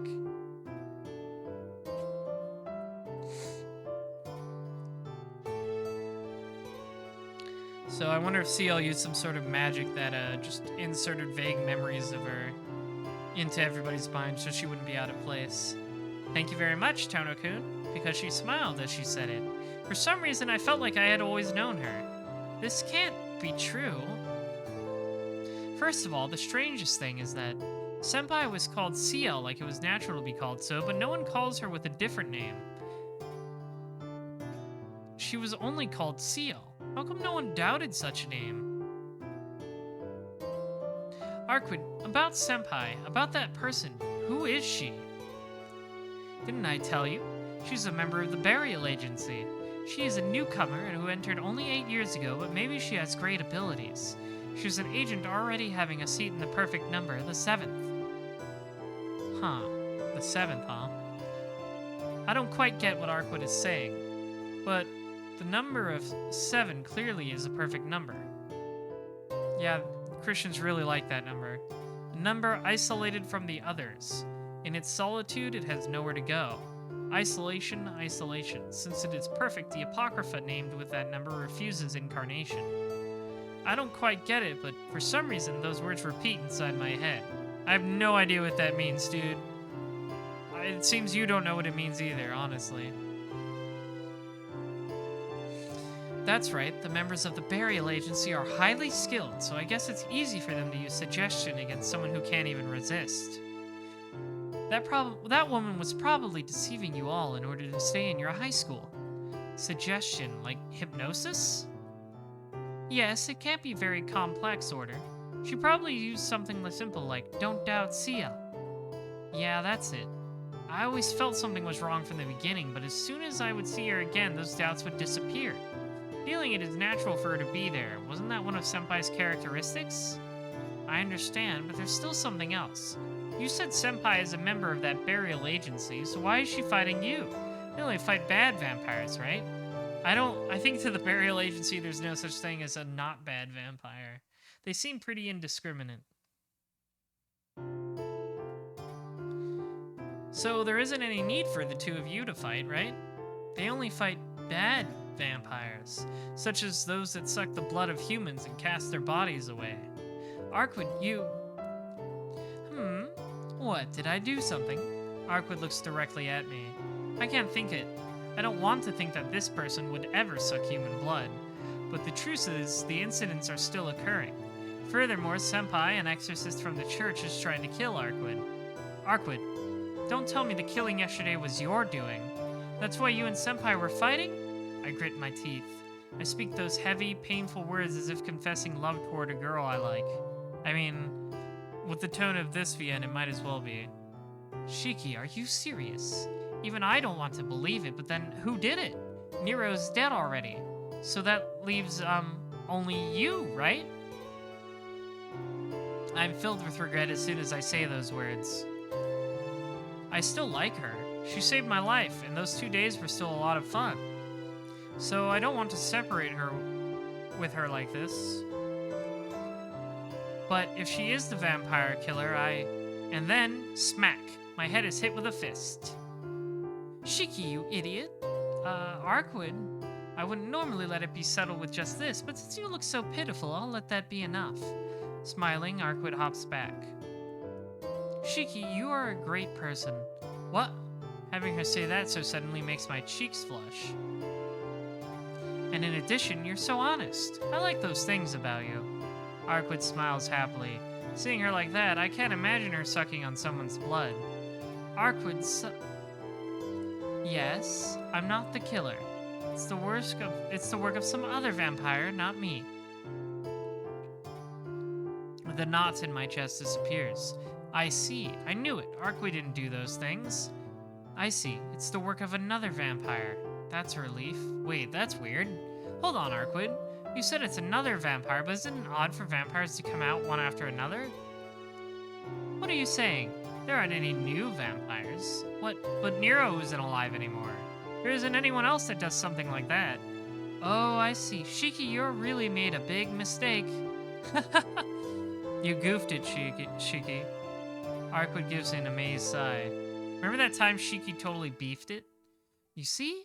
The serial killings you're talking about were always the work of just one vampire from the very beginning.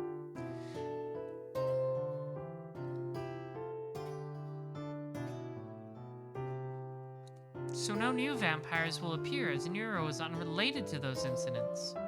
Eh? Nero is unrelated? What do you mean? It's just like I said. You're normally pretty sharp, but you're lost at some points. Think back, Shiki. Nero was a vampire, but did he ever suck human blood? Suck blood? He ate humans and... Oh, I see. Why didn't I notice such a simple mistake? That's a really great question, Shiki. Why didn't you notice such an obvious thing? The victims of the serial killings are found with their bodies drained of blood. But Nero was different. He didn't leave any dead bodies behind. Yeah, he ate them all. He not only drank the blood, but also ate the meat, leaving no trace. To prove it, the people eaten by him in the hotel were treated as missing people, not killed people. So, that means it is something completely different. Wait, then what is the serial killing going on right now? Just who is doing it? That's a different vampire than Nero. To be more specific, that vampire is why I came here, and Nero came here following me. It's that sort of correlation. What, so you're the one after... So the one you're after wasn't Nero after all? Yes, I didn't ever say he was my initial target. I was his target, but he was never my target. My target is the one called the serial killer in the city. What? I gasp in shock. But it really is just as she says. She said her purpose is to kill vampires, so I just thought it was Nero she was after. So what is it? Killing Nero last night was pointless? It wasn't just pointless, you fought in my place. Well, if you didn't kill me, you probably wouldn't have had to fight in the first place. I feel a little dizzy. In other words, those vampire killings had nothing at all to do with Nero and his work of another vampire? Yeah, that's right. But that's my problem, so you don't have to worry about it. But more than that, hey! With an extremely happy smile, Arkwood looks up at me as I still stand there in surprise. How was last night? Who came? Huh? What does she mean by last night? Well, I sent a succubus present to your room. It's like a...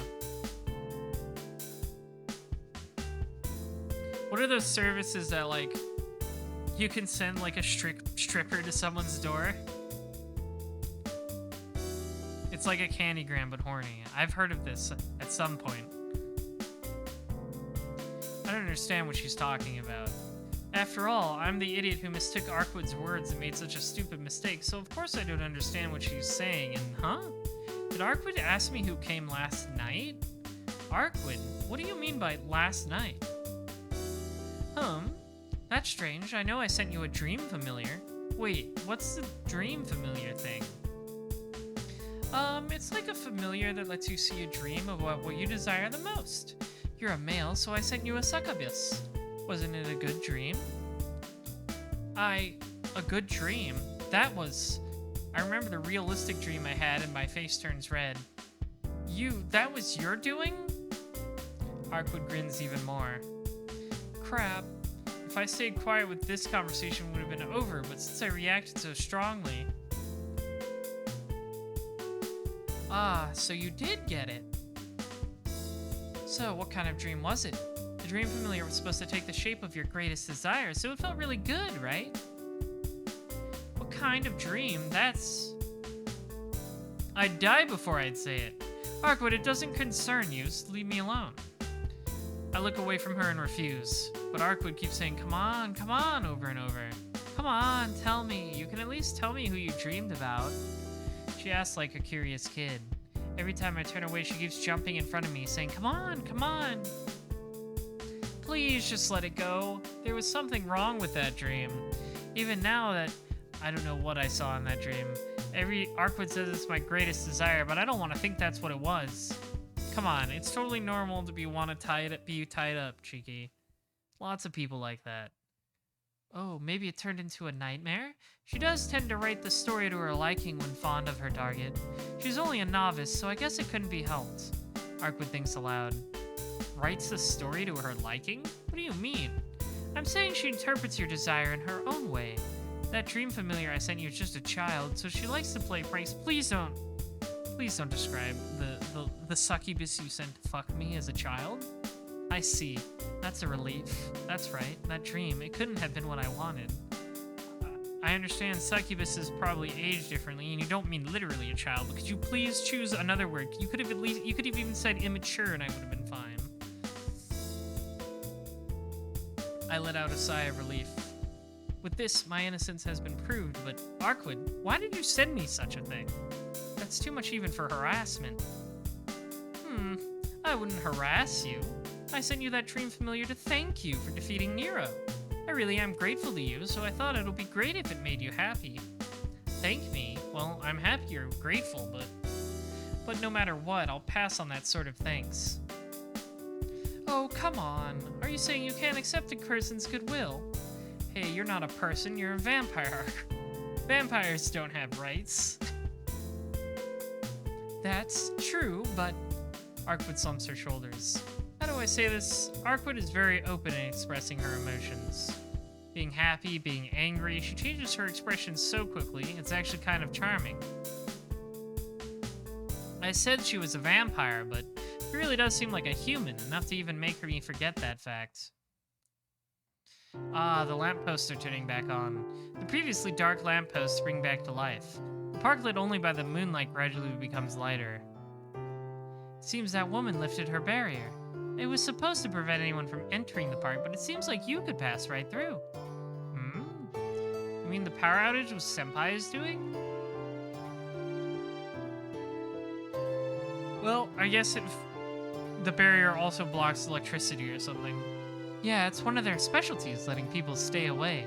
It really has nothing to do with us. By the way, Shiki, I want to ask, but what do you think of CL? With a cold voice, Arkwid suddenly asked that. About Senpai? Why do you ask that, Arkwid? Oh, nothing. I just hate that woman. We were supposed to meet and exchange information, but I got irritated during the conversation and we ended up trying to kill each other. That happens to me all the time. Kill each other? Why did you end up doing that? In the first place, Senpai isn't a vampire. Why did you try to kill Senpai? That's my line. She was the one who struck first. Huh? The one who struck first was Senpai? She started it. That's right. She said, I knew it was pointless. I just can't allow your existence. And then she attacked me. She may look very calm, but all the members of the burial agency enjoy fighting. You can't let her fool you too, Shiki. What? Enjoy fighting? Does Senpai really... Shiki, you were fooled by her up to now, right? So why are you saying things to help her out? You know she was tricking you since you didn't know anything and pretended to be a normal person. Don't you feel a little angry at being used? Arkwid glares at me. That is, certainly I'm shocked that Senpai is different from normal people, kind of like Arkwid. But I don't feel like I've been tricked. On the contrary, Senpai has helped me so many times. Even though I know about Senpai's identity now, I still think of her as Senpai. Eating lunch with her, talking about stupid things with her and Arihiko, walking her to the school gate, all of it is so much fun. So, if I could, it would have been better if I didn't find out about her. Shiki, whose side are you on, mine or that woman's? I feel pressure. Her eyes are the source. Now she isn't like a human, but more like an animal hunting its prey. Oh no. She's on the prowl. It seems CL-senpai is an unforgivable enemy for Arkwid. That's why she glares at me with such fierce, hostile eyes. As if saying, if I am her enemy's friend, I will be Arkwid's enemy as well. Arkwid? I have trouble answering.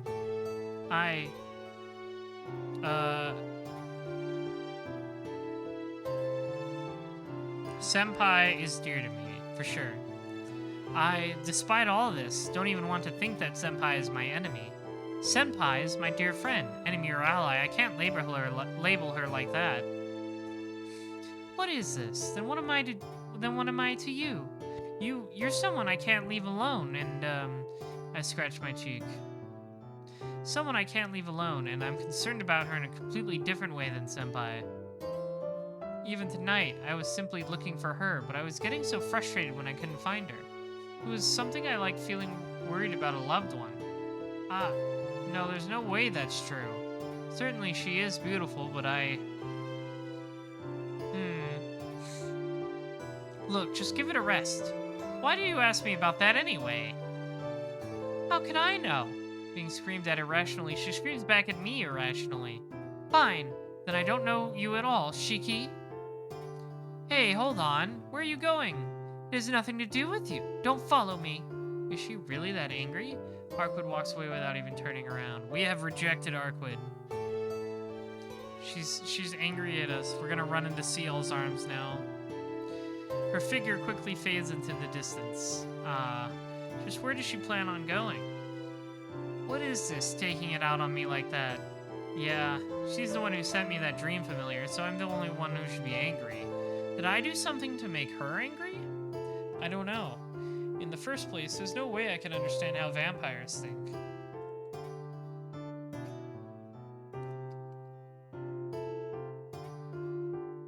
Arkwid got mad and went somewhere by herself, and I asked her what I wanted, so I know I should go back to the mansion.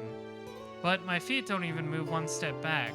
My logic tells me where I should go, but my heart doesn't listen.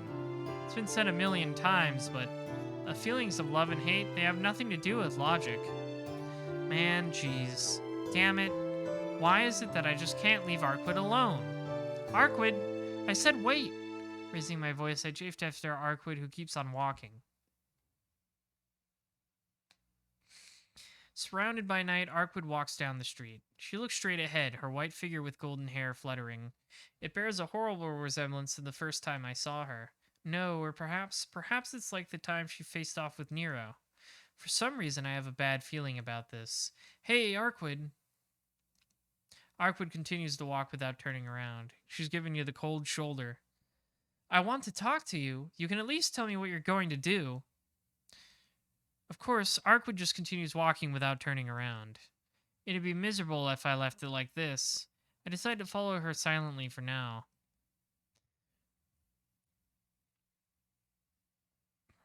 The footsteps echo through the night air.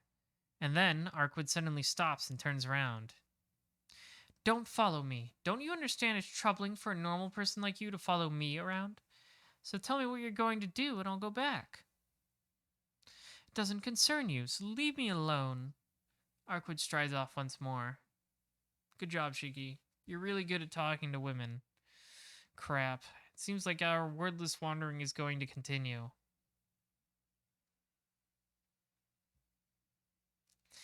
When we approach the main street, Arquid freezes. Found it. Huh? Her voice is cold, like a totally different person's. Ah, a chill runs up my spine. Even from behind, I can feel the hostility manifesting itself in her. Arquid, what are you... I can't even finish. It's clear what she intends to do without saying anything, but that I doubt there's nothing but the pure, unadulterated intent to kill. Hey, what are you thinking? Arquid doesn't answer. Her eyes are fixed solely on a man in a business suit walking by. Shiki, take off your glasses and look at that. Oh, okay, this is the one about the zombie guys.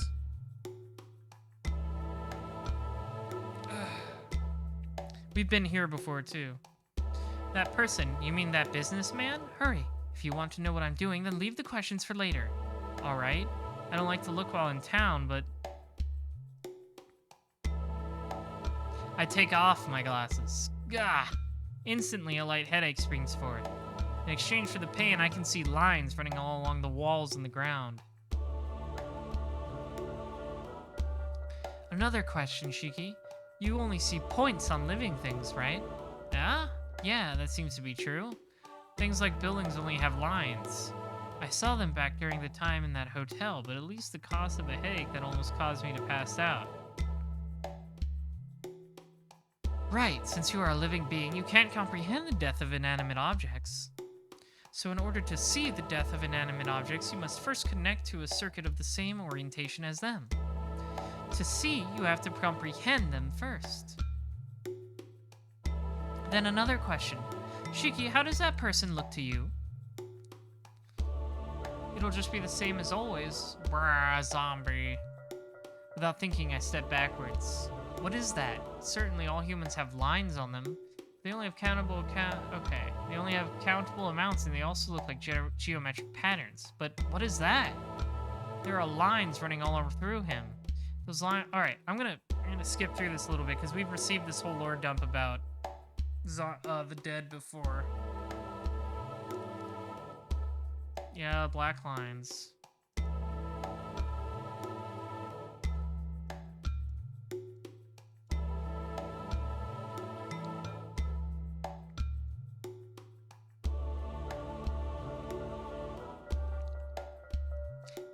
He can kill anything if he tries hard enough. It's a vampire? Yeah.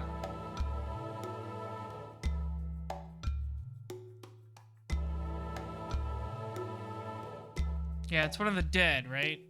Because when a dead apostle type vampire bites you... Whoop! I minimized for a second, that was weird. When a dead apostle type vampire bites you, you turn into like a lesser vampire that's called the dead. It's basically a zombie. That's what I remember this lore saying. And you have the potential to, like, if you swallow enough blood, rank up into a real vampire. Something like that. Now she's gonna go murder the hell out of that guy.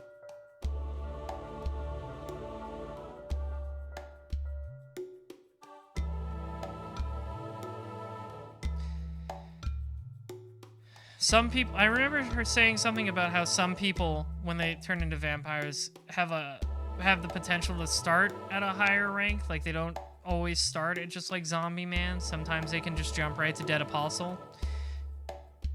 Or maybe that's only if a true ancestor is what bit them, because Roa was the only person Arkwood ever fed on, and he immediately became a Dead Apostle because she's very strong.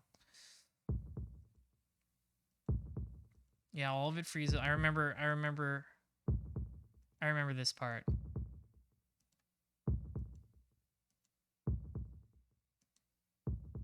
Arkwood murders the fuck out of these zombies.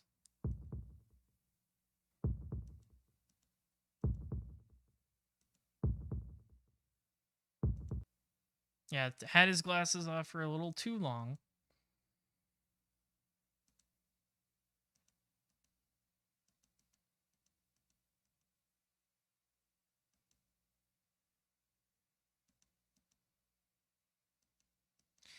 Killing always puts Arkwood in a good mood.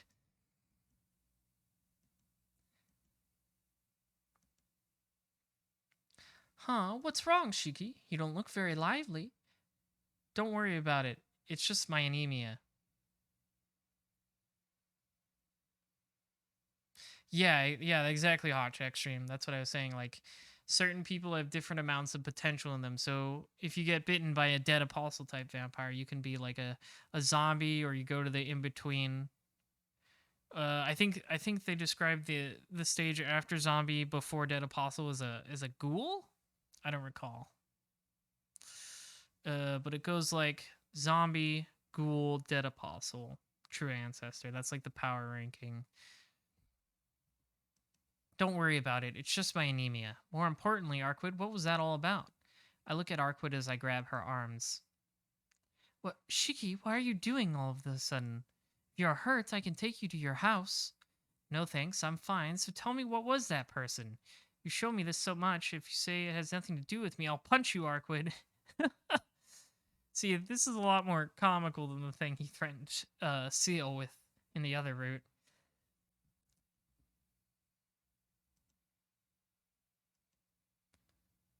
Arkwood's expression instantly turns serious, but I have no intention of backing down. After a brief stare-off, she gives a sigh. Fine, you're awfully persistent, Shiki. Well, forgive me for being so persistent. Well, excuse me, princess. Idiot, that was a compliment. Then shall we go somewhere else to talk? Somewhere else? Why? You want me to tell you about it, right? So not here. Let's go back to the park. Shiki, can you walk? Oh, don't make fun of me. This anemia is just an everyday thing. Aw, Arkwood says regretfully as she smiles and starts to walk. I walk behind her and resist the urge to pass out. No, I'm a big, strong guy. I don't need you to carry me, he says as he's about to collapse. Well, as you wish, Shiki. Let's talk about anything. You want to ask something, feel free. Then I'll ask, but just what was that guy earlier? You said he was a vampire. What was he what you were after?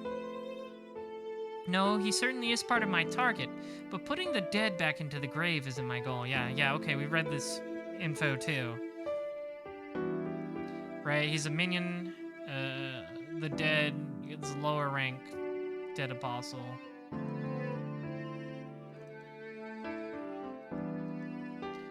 Nero's a weirdo.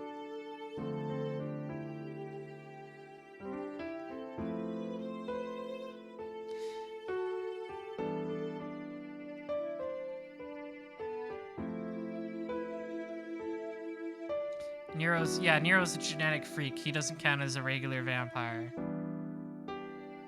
I guess Roa doesn't really count as a regular vampire either, because he's got his whole reincarnation thing going on.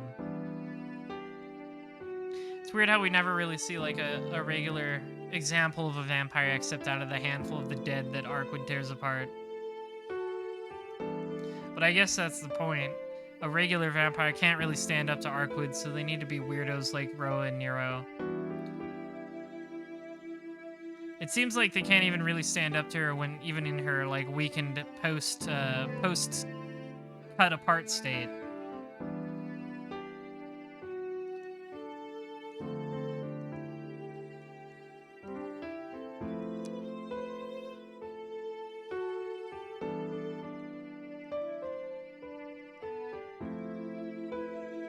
And yeah, the true ancestors are more like an offshoot of humanies. They're just like a different species. Also maybe from the moon. I don't know about that part.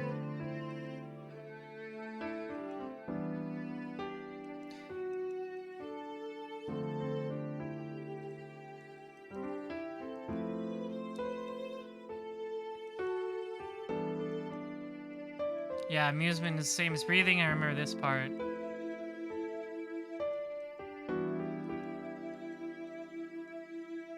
You get really bored when you're immortal, and I guess that just makes you a psychopath.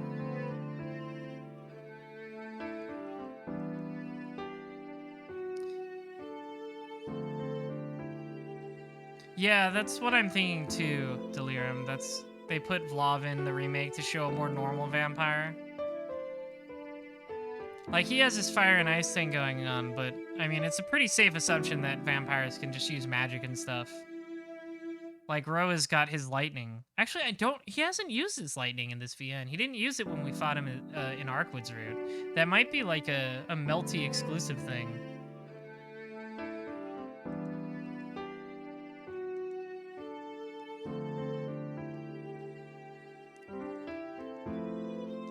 Maybe it's more in the remake. I don't remember him using the lightning as much in current code either. It might be more of a remake sort of thing.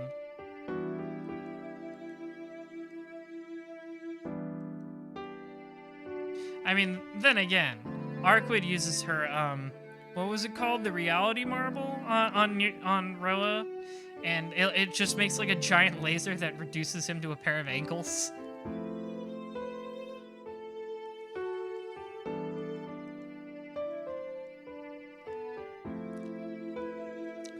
Lore dump, dead apostles, etc. We already know this.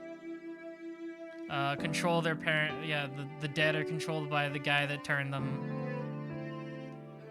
Their energy goes to the guy that turned them too.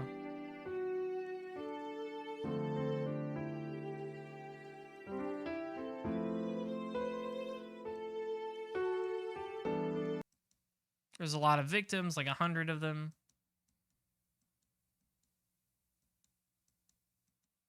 Somehow nobody notices.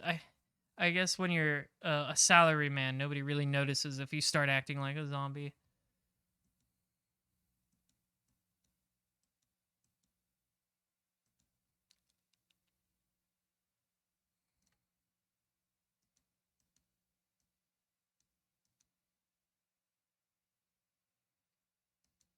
Now this is where Shiki vows to defeat the vampire because he's angry about the injustice of it all.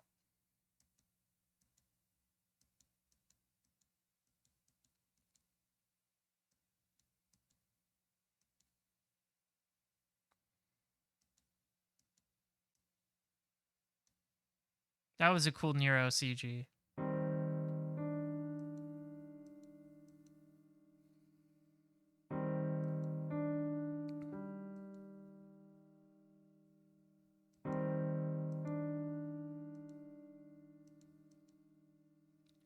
Okay. Yeah, I remember, but you're a vampire too, right? Why do you side with us humans? I'm not really siding with you humans, but I'm doing it because I don't have anything else to do. She doesn't have anything else to do.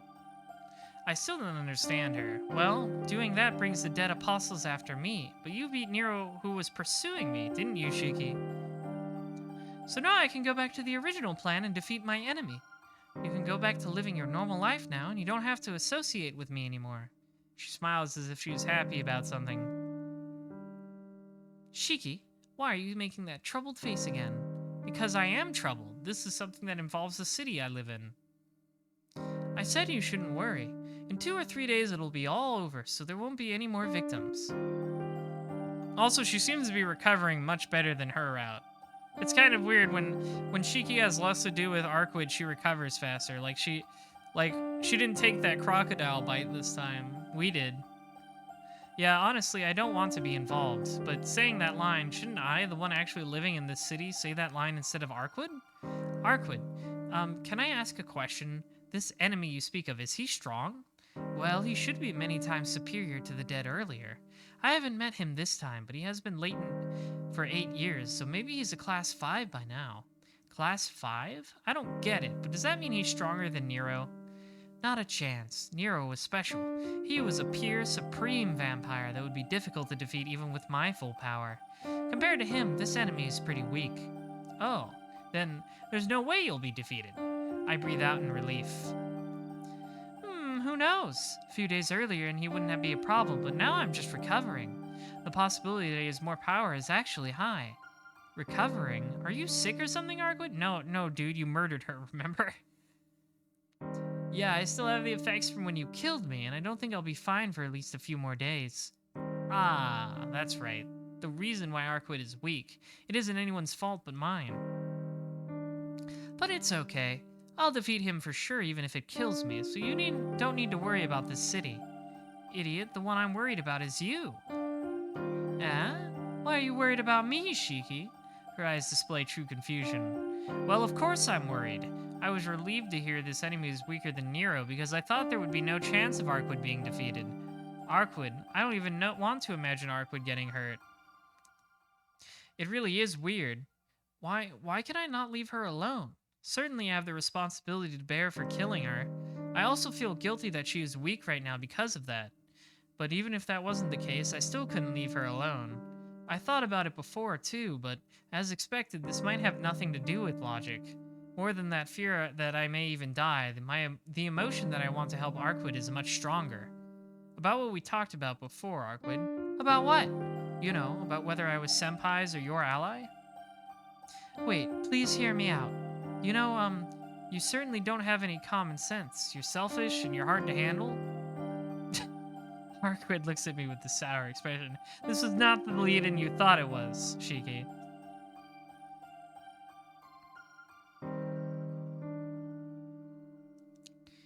Ignoring it, I let my true feelings out. But, well, it isn't really boring when I'm with you. I like you. So, can I see it out until you defeat this enemy? What I mean to say is that I won't be Senpai's ally, but yours. Wait, this is Seal's route. What are you doing, dude? Steal a glance at Arkwood's face. You should be Seal's ally. Really? Looking very surprised, she hesitantly returns my gaze. Well, yeah. Even I think there's something wrong with me, but I'm already a part of this, and I can't just overlook the problems going on in the city I live in. So you mean, yeah, if you're still weak, and if you say you need my power, I'll work with you. I might just be a burden, but why not just say you'll be both of their allies? I don't get it. Yeah, if you help me, there's nothing we can't do. Her face beams brilliantly, and she seems extremely happy. But is it okay?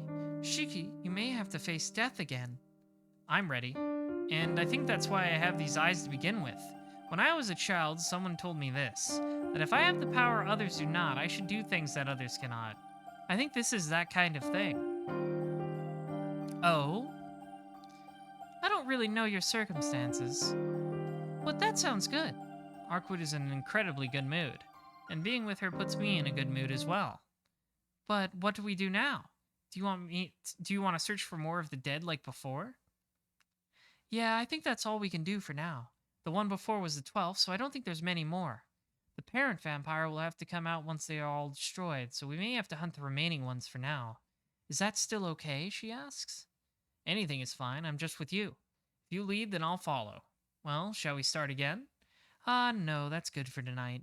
They usually follow a fixed route, and the other dead will probably not be out tonight. Since they are fewer in number, I don't think he'll let them all out at once. Oh, really?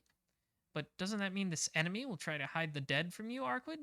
Basically. But since this enemy is a vampire, he needs to steal the blood and energy of others. So even though he knows I'm searching for them, he has to send the dead out to get the minimal blood he needs. Then the minimal dead he sent out was that man from before, huh? So, searching further tonight will be useless, I think. Well, I don't mind. It is tedious, though. Yeah, hunting vampires is tedious work. We have to find this coffin of the enemy somewhere in the city, so it won't be easy. Arkwood lets go of my hand and jumps back softly. Arkwood? Let's say goodbye for tonight. We'll meet tomorrow. With her dance-like steps, she watches me as she gets farther away. Tomorrow? Wait, where should we meet? Here's fine. The time, yeah, around 10 o'clock should be fine. With a smile, she makes that promise. Good night, Shiki. I'll see you here tomorrow. And, waving her hand, Arkwood disappears. It is kind of disappointing how much of this is a retread of the last route. I thought I would be spending a lot more time with Seal. Like, I thought I would be going out to hunt the dead with Seal at night instead of Arkwood. This is a little bit disappointing. I get back to the mansion. It's about 1:30 in the morning. The mansion is completely dark. This can't be good. Put my hand on the mansion gate. Ka-chang! A sturdy chain holds it closed. Dang. I shouldn't cut this. I think a bit. Then I decide to climb over the gate. I'm exhausted. After sneaking over the wall like a thief, I quietly make my way to the doorway. The gate was locked, but the door isn't. It must have been Hisui. I give a sigh of thanks. So as not to wake Akiya, Kohaku-san, or Hisui, I sneak my way through the mansion. Phew. Letting out a breath, I lay down on my bed. My promise to Arkwood. Maybe it's fate, but you've gotten yourself tangled up into trouble again, Tonoshiki. Could I help it? I just can't leave her alone. Or maybe I didn't want to leave her alone? Well, I do like Arkwood. But is that love? I don't even know my feelings. At any rate, it looks like I'll be helping Arkwood once again starting tomorrow. So for now, I shouldn't think of anything else but getting a good night's sleep. I can't sleep. If I close my eyes, so many things come to mind. About Arkwood, about this vampire lurking the streets, about the black-clothed senpai. I can't sleep. At times like this, reading is good. I know there was a book I was reading before. Oops. Ah, okay. This is a new scene. I wonder if this is a Nero and Roa again. The first feeling was rather one of pity. Not anger, not despair, just I thought everything before my eyes was pitiful. Of course, the most pitiful thing is myself. Life which breaks down without limit, daily life which fades without limit, time which is forgotten without limit. Everyone only falls, and yet everyone still struggles desperately to continue existing, and when they judge that it is not possible, they continue to reproduce. Continuing to reproduce. In the end, even that dies, but there is no recompensation. Of course, it is not those who die who are not recompensated. We had no hope to begin with. What is not recompensated are the attempts, the noble wish, the yearning for eternity which everyone longs for yet cannot achieve. I have no interest whatsoever in the things that break down. If I could see death and understand it, maybe I'll take a bit of an interest. A repetition nearly impossible to measure, yet this wish repeats itself. I thought to replace this almost comical cycle of wishes with one pure thing. There is no need to state the method. A wish becomes a result after it is granted. I lived solely for that reason. It could not be termed conviction. Just the first word I learned to happen to be eternity. Wow, you learned that when you were a baby? That was your first word? Oh, so you intend to get the eternity closest to you? Of course not. They are only a species that age slower and die harder. I am becoming one of them only because this body has reached its limit. If I am to go further on, it will take time in this body. It's ironic that you, the one that goes after eternity, hurries with things. So you plan on leaving here tomorrow? I'll leave the burial agency to you. In the first place, there is only one empty seat for the priesthood. I used up all my father's inheritance getting this far, so it is about time I quit. Well, that's fine. So are you going to complete your magic theory? I have no intention of leaving here, and I can't live with you. Well, fortunately, I am a woman. Oh, wait, I thought this was Chaos talking. I don't know who this is. I'll quickly bear a child and tell it all about you. Oh? What will you tell it, Narbarek? Huh, that's a new person. Let's see. I'll tell it something like, after around 100 years, another newcomer dead apostle will appear. It is pointless to take notice of him, so ignore him. No, you wouldn't need to wait 100 years. Just like here, I will rise quickly to the top. This body will become the most superior vampire, so 10 years will be enough. How foolish. Even if it is you, you would need at least 100 years if you start over from the dead. Their world's intensity is nowhere as nice as yours. Using direct methods, then you would be right. But if I become the strongest vampire from the very beginning, their world's rules will not apply to me. What do you mean by that? It is simple. As a priest of the church, you know certainly that dead apostles' powers are affected by the true ancestor that sucked their blood. Therefore, the solution is very simple. If I wish to become the strongest dead apostle, this blood of mine, it must be sucked by the strongest of the true ancestors. Huh. I didn't realize Ro was planning all along to be turned into a vampire by Arquid. I thought it was just like a chance of fate sort of thing. Give me 1 minute. I'm gonna take a short break here to get a drink of water. My throat's a little dry from all the speaking. So I'll be right back in just a second. So don't go anywhere. I'm not done. I just need a break. So I will be back momentarily.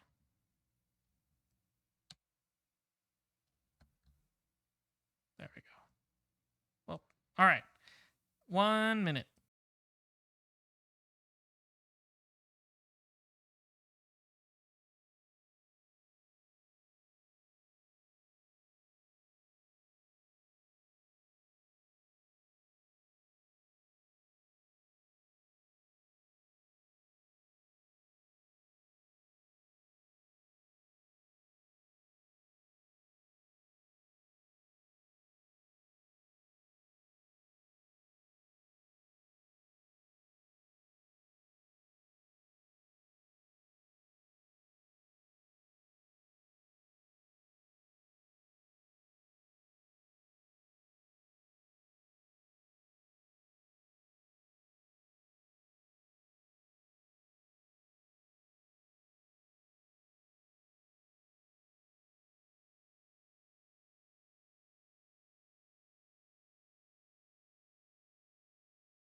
I have returned.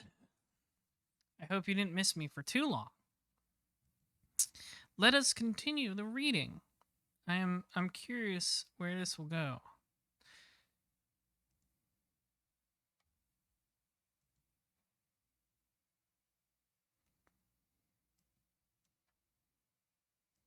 Okay, yeah, let's get back into it. I took a big sippy, took a large drink of water. So now we will continue with day 7, Bow in the Sky 2 of Seal's Route. Day 7 of Seal's Route. I'm watching a dream, a vague dream without any particular significance. Hi, Arkwood. Do I like her? I don't know my true feelings, but I can't deny the reality that I'm always concerned about her. He keeps thinking about Arkwood even on Seal's Route. I thought we would be like romancing Seal instead, but all this guy seems to think about is Arkwood. It's weird.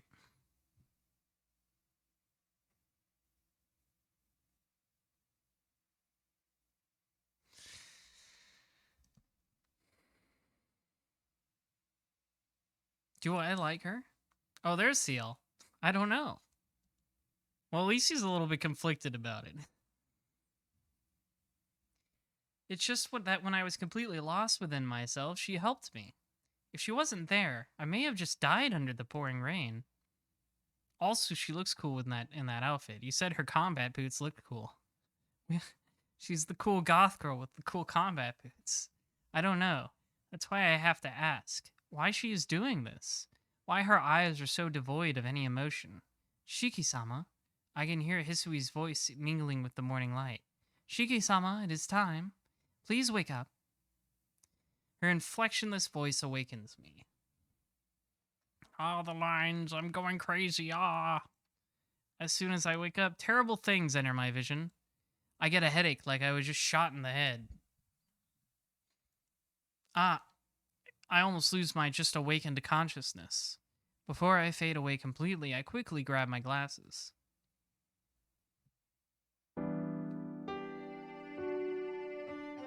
Shiki-sama, are you not feeling well? No, that's not it. It's just my anemia acting up. Lightly shaking my head, I clear my head of what I was seeing. More than that, good morning, Hisui. Thanks for waking me up. Sitting up in bed, I do my best to smile naturally. No, this is my duty. There is no need for you to thank me, Shiki-sama. Maybe, but I am grateful. You are infinitely better than an alarm clock. I stand up. It's not yet 7 o'clock, about 10 minutes earlier than I usually get up. Breakfast? I'll be there soon, so please go ahead of me. Shiki-sama, about that, Akiya-sama is waiting for you in the sitting room. Oh yeah, she's mad at you again because you were out late. It seems she has some questions for you. Hisui says this with some difficulty. Some things she needs to ask. Is she in a bad mood? Yes. Akiya-sama seems to have realized that you left late last night, Shiki-sama. Ah. I blurt that out without thinking. Last night I went to look for Arkwood and came home late. Uh-oh. I thought no one noticed. Yes, I also thought that I was the only one who noticed. Hisui answers so solemnly. Hisui, you realized I left? Oh, Hisui looks very apologetic. I see, you knew. No wonder the mansion's entrance was open. Yes, Hisui answers reluctantly. Thanks, it was a big help, and thanks for going out of your way to do that. But Nason realized too because of that. Nason and I have 2-hour shifts watching the mansion, and she found out about me unlocking the entrance. I see now. Kohaku-san is Akia's servant, so she would have leaked it to Akiya about last night. Hisui, there is no need to apologize. It was my fault that I was walking around at night, so I should take the blame. I'm still very happy that you left the door unlocked. Hisui just looks at me. It is nothing. As soon as you change, please go to the sitting room. Still looking like she wants to say something, Hisui exits into the hallway. Dang, I'm going to get scolded by Akiya again. I mutter myself as I change. If I have time for that, there's still something important I have to do instead. That's right, I have to talk to Senpai. I get the headache again. It faded when I was talking to Hisui, but as soon as she left, it started hurting again. Ah, crap. This doesn't look good. Like it will end soon. Oh, this doesn't look like it will end soon. Sorry. I bear the pain as I collapse on the bed. It doesn't ease up. Throb, throb, a pain like I'm being stabbed in the head. It makes me completely forget what I was thinking about earlier. Come to think of it, in the 8 years since that accident, I've always had to deal with my broken body. Dizziness, headaches, and anemia occurring unexpectedly. I can't count how many things I had to give up because of that. The doctor said it was a miracle just surviving it. Just being able to live is a miracle, so putting up with various pains is perhaps necessary. These broken eyes, Sensei, who was able to alleviate these eyes, told me to treat that miracle very importantly. Those words. Did she mean that human life is not so much precious as it is not returnable, so I should treat it carefully? These past few days, I've seen the deaths of many people. Too easily. Lives ending so easily, it's almost comical. If it is something that ends so easily, doesn't it mean that it was only worth that much from the beginning? If that's the case, it is meaningless to view life as precious. That's a little sociopathic of you, Shiki. Huh? What? Since when did you start thinking like that? Oh, this is weird. The headache finally stops. Maybe I saw too much blood. What a horrible thought. I take a deep breath. Filling my lungs with fresh air, I always clear away the unpleasantness. I should hurry up and go to school. I should go and see CL-senpai. And during the slight pain lingering in my head, I leave my room. Unfortunately, we have to talk to Akiya first. I go down the stairs and into the lobby. Next to me is the hallway that goes downstairs toward the sitting room. In front of me is the front door that leads outside. What should I do? Akiya is waiting in the sitting room, but I want to hurry up and see Senpai. Let's see. What should I do? Tell me, O magical oracle. I'm pondering my orb right now.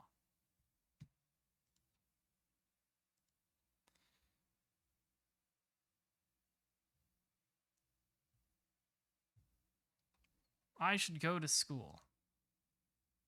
No, I have to find out about Senpai. That's right, fuck Akiya. I hate that girl. I don't have time to eat this morning. Shiki-sama? Hisui comes from the sitting room. She must have come to check up on me since I did not show up after a while. Sorry, I'm going to school. Please tell Akiya I'm sorry. Please wait, Shiki-sama. You do not look well. Are you sure you are feeling well? I'm fine, just a little headache. Well, I'm off. Sorry I'm being selfish again. I say something really selfish and open the door before she can respond. I reached the school gate. Since I ran from the mansion, it's not even 7:30 yet. I stand and wait for Senpai by the gate. It probably looks a little strange to other students walking by, but I don't really care.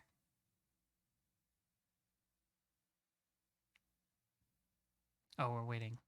Senpai doesn't show up. It's past 7:30 already.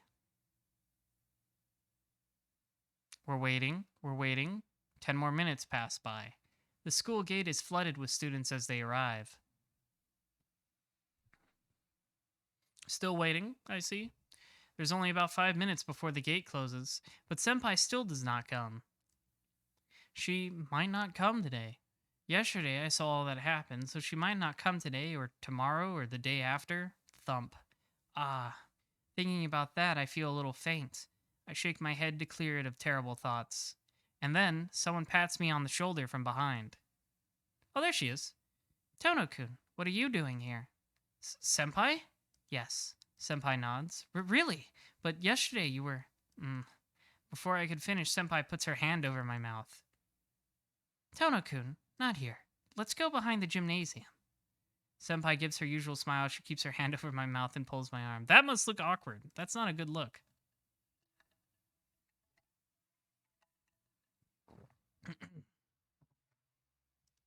I try to tell her to stop, but I can't speak. She forcefully pulls me away.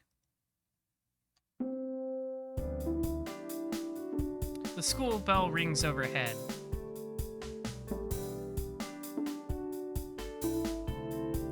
Homeroom has begun. Furthermore, no one else is around. Yes, no one can hear us here. Senpai finally releases me.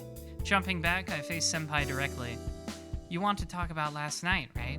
If there's anything you want to say, please go ahead, Tono-kun. Senpai speaks calmly, as if what happened last night was not a big deal. But it was a big deal for me. Her attitude right now makes me mad. So that really was you last night?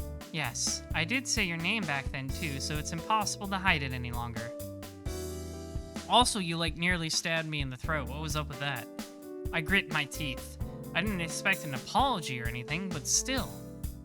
But you said that wasn't you. What wasn't? 3 nights ago. I asked if you were the one that helped me that night in the park, and you said it wasn't you. That was a lie, succinctly. Senpai simply says so. A lie, Senpai? You didn't keep the promise we made. You told me you wouldn't go out at night anymore. She stares at me.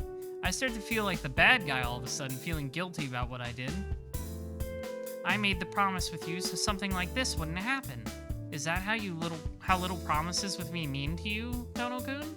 That makes me sad. You can't just say how you feel, that makes me angry. No, that's not it. About last night, I thought Arquid was the one behind the serial killings, but that couldn't be right, so I went to ask her and... I tell her all about last night. Senpai listens to it all silently. How I met her accidentally, how she explained to me about the vampires in the city, how I teamed up with her to save the city and everything up until now. I understand. So you teamed up with her to defeat the vampire in the city, right, Tono-kun? Well, yeah, that's how it is. I can't believe it. Tono-kun, do you really believe in vampires? What? Are you trying to gaslight me right now, CL?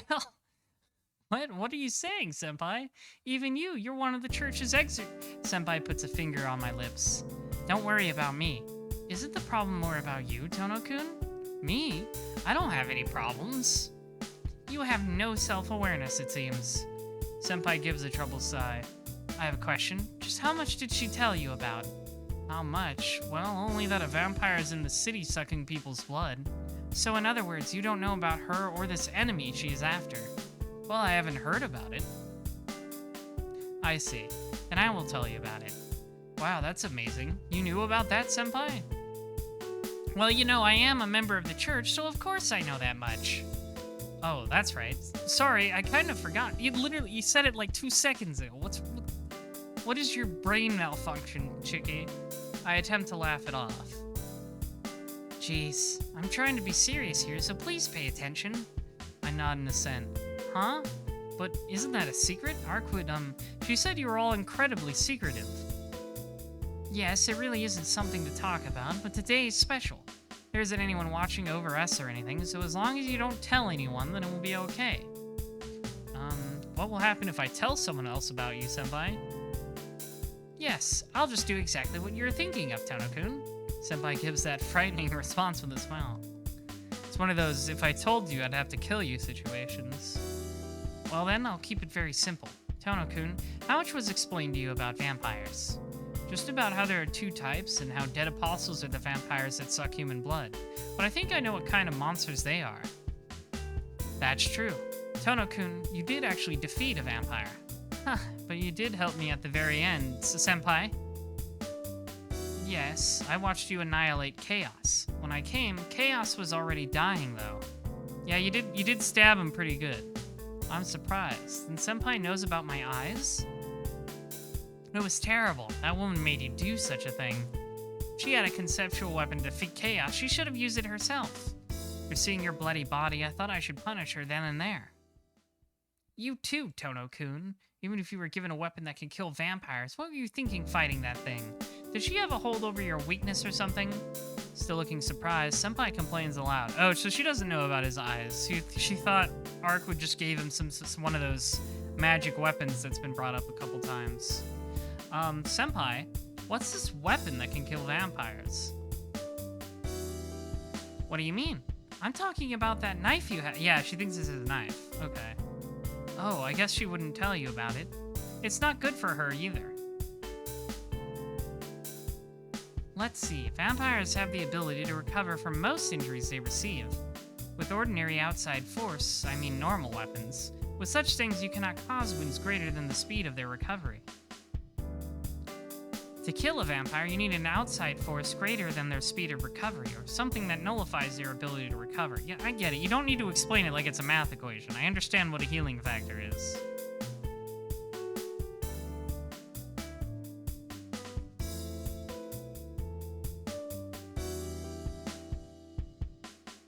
This ability of theirs, the Curse of Restoration, actually isn't treating the wounds. Instead, it is a reversing of time to restore the damaged body parts back to its original— okay, sure, whatever. An occult artifact which nullifies this effect is called a conceptual weapon. They're not actually healing, they're reversing time on their body. It's totally different. Senpai cheerfully says all these things I can't understand too well. In a short, a magical weapon. We usually lift their curse looking into their human past, so we do not usually use them. But for those that were not originally human, we use them, kind of like a secret weapon. Your knife, is it not an anti-vampire weapon she brought? Or is it a family treasure? But it would be strange for the Tono family to possess an anti-demon weapon. Senpai ponders aloud. I don't know what she's thinking, but it seems she has no idea about my eyes. Senpai, where did our conversation about vampires go? With a start, Senpai stops mumbling to herself. She smiles as if to hide her embarrassment. As usual, her personality is hard to understand. Let's get back to the main subject. Please listen carefully, Tono-kun. Yes, please keep it short. I'm also begging for that. Seems you already know about how there are the true ancestors and the dead apostles, so it is very simple. The enemy she is after is a dead apostle, nicknamed the Serpent.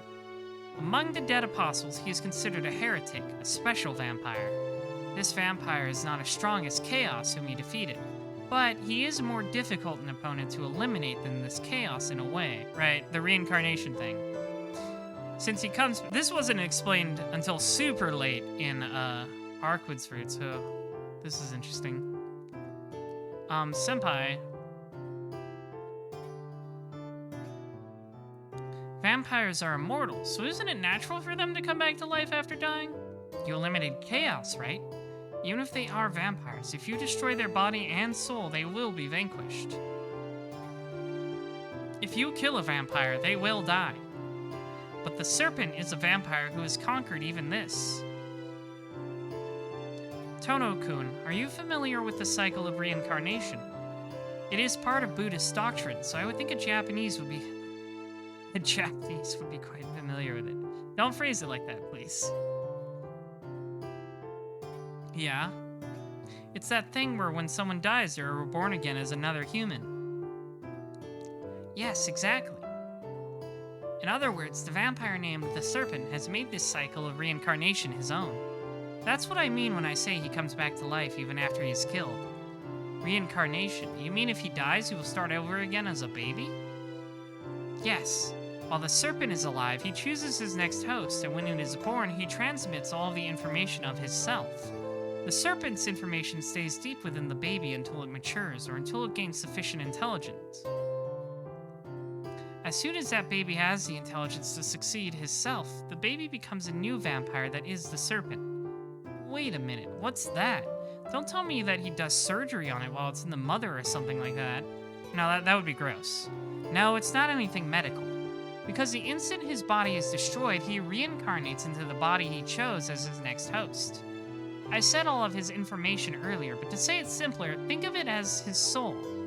It wouldn't be quite correct to say his soul propagates through the air and takes over someone's body, but it's similar to an electromagnetic wave. In this case, the human brain is what does the transmitting and the receiving. His exceptional point is that he took this soul, which is incalculable and something that disperses as soon as it leaves the envelope of the body, and processed it as something that could be transmitted. Sure, whatever. Okay. I guess that makes sense. Her words don't seem quite real. I do understand what she is saying. This Serpent guy is reborn as a baby when he dies, and this baby turns into this Serpent vampire when it becomes an adult, but if I believe your story, it means that he will never die. It's not immortality, but it's worse than that. Being killed and reborn as someone else, that's like living forever. Yes, exactly. It was 800 years ago when the serpent first became a dead apostle. Since then, the serpent has been reborn 17 times. Every time Arkwood Brunstad has killed him. Arkwood did? Yes. To her, the serpent is a special vampire. Well, the serpent has a special meaning to me as well. But even if he dies, he will just be reborn, right? So killing him over and over is pointless, isn't it? Yes. He is killed by her, reincarnates, and is killed by her again. That cycle has repeated itself over and over. Roa has to hold the mix for eternity. If Arkwood had the power to kill not the body, but the meaning, then this probably would not be happening. Senpai looks down a little, and she seems to be gritting her teeth. I don't know why. However, it seems that Senpai also has some grudge against the enemy, like Arkwood does. A vampire that is reborn every time it is killed. That's Arkwood and Senpai's enemy. Senpai, this serpent guy, what kind of guy is he? He was originally a man, but that can change depending on the body he reincarnates into. The troublesome part of this dead apostle is that they are all hard to find. Because he's probably properly born as a human baby and has parents, the serpent transforms into a vampire only when he reaches the age where he can do everything at a satisfactory level. Until then, that human shows no hint of being a vampire, but once the serpent awakens, he uses the relationships he gained until that time to blend perfectly into society. I heard that the church detects the serpent's presence usually after a whole town has turned into the dead. I see.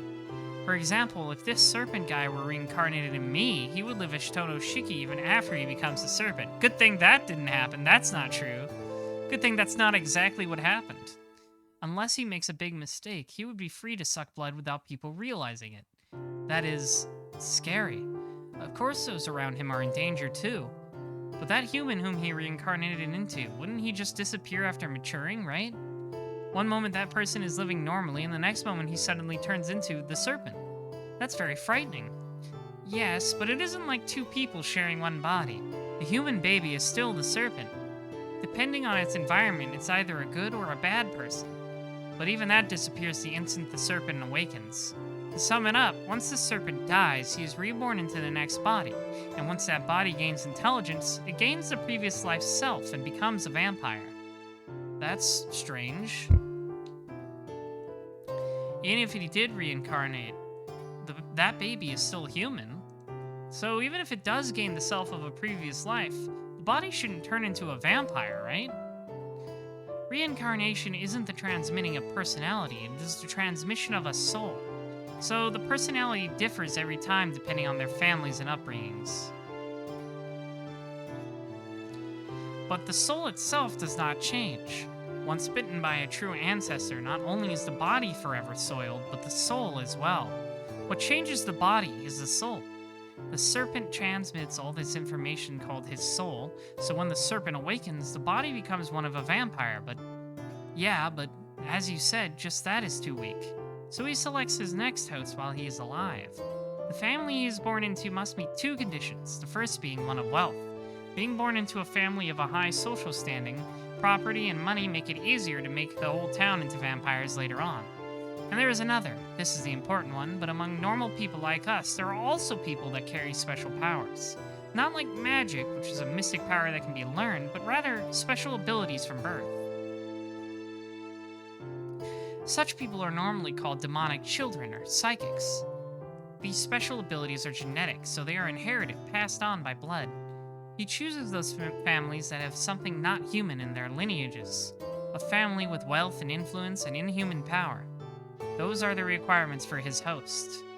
This serpent vampire, he seems to be quite prepared. Yes, since he is a serpent, he has a very slithering intellect. Okay, I've never heard that expression before, but sure. There's something about this story I don't like. Tono-kun, that was just a joke, but are you listening? Yeah, it wasn't very funny. You hurt her feelings. Senpai goes quiet, but I really don't feel like laughing right now. Why do I suddenly feel so down?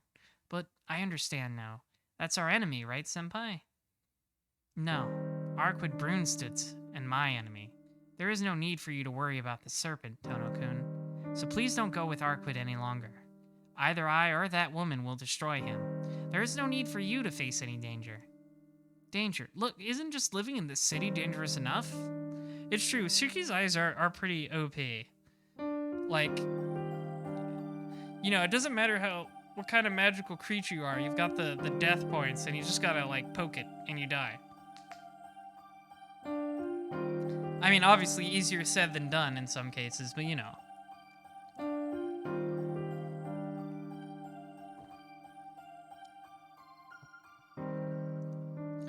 Even Arquid is fighting to protect this city. So I can't overlook this either. No, she isn't thinking about this city. She's only after the serpent for her own reasons. Tono-kun, the dead apostles were once human. There are two ways for them to become vampires. Either they would have their blood sucked by the true ancestors who were originally born as vampires, or they change their own bodies through their magical research in their quest for immortality. The serpent had his blood sucked by a true ancestor to become a dead apostle. Do you understand? The serpent was a victim of the true ancestors, a race beyond ours. Senpai stares at me. Are you picking up what I'm putting down, Tono-kun? Do you get it? Do you understand which true ancestor sucked his blood? I don't have to tell you, right? You get it? Shiki's really stupid. She might have to tell. Those emotionless eyes tell me what she's going to say next. Don't tell me that true ancestor was Arquid Bernstead, the royalty of the true ancestors who made her only mistake 800 years ago.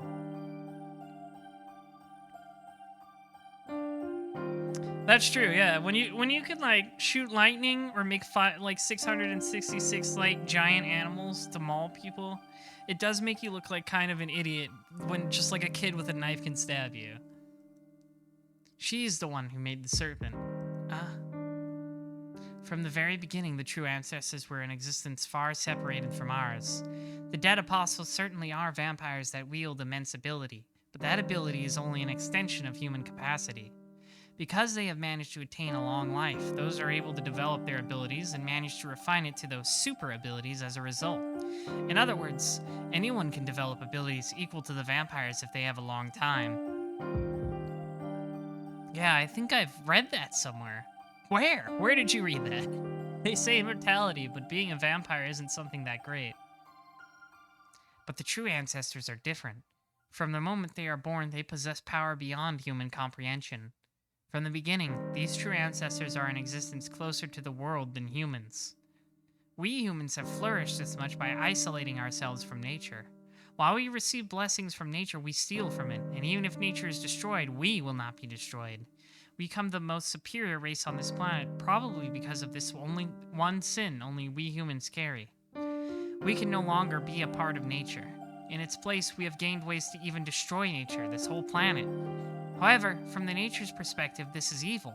The world itself is a form of life, so it has the will to protect itself from us. But it does not have senses. So it creates a presence, separated from nature like us, to remonstrate us. Like diamond weapons. It's like the weapons from Final Fantasy VII. Senpai is weird. Nature doesn't have a will of its own. Yeah, it can't, but can it be that we just can't feel it? Nature, the earth, possesses a will. That is why it still exists and tries to stay beautiful. The problem isn't that we can't feel it. It's that the standard of what nature thinks is beautiful and the standards of what humans believe is beautiful are the same. An existence which the world created to sense for it. These are what we usually call spirits. They are a transcendental species existing on another plane different from the remaining spirits of animals in the present world. The true ancestors are one type of these spirits. I thought they were like just a different race of humans. That's what it implied before. It's a little confusing. They are born with the purpose to punish humans, so they only see humans as evil. Much as we think vampires who prey upon humans are evil, they view humans who prey upon nature as evil. I have not gotten this indication from vampires before. Mostly they just seem like bastards, but okay. But that's funny. Then why can't they exist unless they feed on us humans, the evil existence? Humans are only enemies to the true ancestors. As part of nature, no, as those whose power is linked to nature itself, their power has no limits. In the long history of the church, there are only a few records of fighting against the true ancestors. They get their powers from the world itself. Therefore, in order to kill them, a conceptual weapon with the power to kill the world is needed. Of course, such a weapon does not exist. So that means their death cannot be caused by external factors. That night, she said in that hotel that if I had tried to kill her during nighttime, these eyes would not even have been able to see her death. In other words, it means she cannot die. Do you understand, Tono-kun? Arkwood Brunstead is pursuing the serpent in order to recover her power he took away from her. It's not for the sake of any humans. I don't know why she is weakened now, but if she regains her power, she will not need your help, Tono-kun. When that happens, do you think she will let you leave safely? Of course she would, because she doesn't have any reason to hurt me. She's a vampire. She isn't like the dead apostles who suck blood in order to prolong their own life. Look, Tono-kun, if the true ancestors didn't suck human blood, vampires would never exist in the first place. They can survive without sucking human blood, but they still do suck blood because they have the urge to do so and make humans into an existence outside of human nature. I can't let some ordinary person like you be with her. Senpai's talk ends like that. It might be because of my dizziness, but it seems like everything she's talking about is totally unrelated to me. Tono-kun, does that show you how dangerous she is? Yeah, well, I get the gist. So please don't cooperate with her anymore, okay? I can't do that. I can't consent to what Senpai is saying. Because Senpai doesn't know Arkwood. She doesn't know how good of a person she is. Tono-kun, Senpai groans. But even if she makes that face, I can't lie to myself. Sorry, Senpai. I also have my reasons, so I want to help her. It's true that I don't know what she'll do if I turn against her, but it's also true that I just can't leave her alone. Please don't say stupid things. Tono-kun, you're just a normal boy, so you shouldn't do such dangerous things. Yeah, I'm grateful for your concern, but there are some things that I want to protect if I can, such as this city and my peaceful time with you at school, Senpai. Well, even though you ended up protecting me, but it is just too dangerous. You were nearly dead when you fought with Chaos. Excuse me. Isn't that alright? Besides, if Arkwood is really that strong, shouldn't defeating the serpent be simple? I'm telling you that she is the dangerous one. Please, open your eyes already. She isn't human. You don't know what she'll suck blood. She's more of a monster than the dead apostles. What? I know that Senpai is really worried about me, but I can't allow those words. Just stop, Senpai. She isn't a monster. You shouldn't say those things when you haven't even talked to her. That is true, but she is a vampire. Please understand that. No, that's wrong. Look, Senpai, Arkwood doesn't suck blood. She told me herself, and I don't think she's lying. I don't know how those other true ancestors are, but Arkwood is different. Just her, she's definitely what? Look, even if she isn't dangerous, it's dangerous enough for you to fight. You can't recover from injuries like she can. Well, I mean, she could just stick more goo on me, right? I don't know. I guess Nero isn't around. I can't use his goo anymore.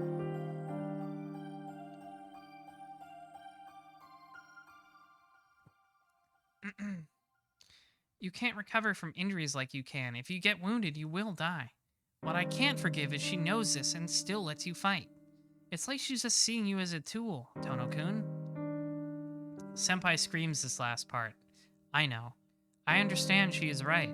But because I understand, her voice annoys me. Shut up. Tono-kun? Just shut up, Senpai. Arkwood doesn't see me as a tool at all. You don't know anything about her. You just think she's some sort of monster, so you have no right to say any of that. Please, calm down. I know I don't know very much about her. There is a possibility that she could be deceiving you. Shut up! Weren't you the one deceiving me? That's true. You did try to gaslight me like twice. Oh crap. Why did I say that terrible thing? Senpai, I said too much, but I can't say it. Her expression looks very fragile, and it looks like it's going to break down the moment I say something. That doesn't look like a fragile expression, but I'll take your word for it. You're right, you know. You're right now that you mention it. Senpai? Yes, that's right. I have been deceiving you, Tono-kun. So there's no reason for you to believe me. She suddenly smiles as if her previous expression never existed. There's no trace of it being faked, even though it has to be fake. I can't see anything but a true smile. I apologize for taking your time. Then I'll just disappear now. Huh? There she goes.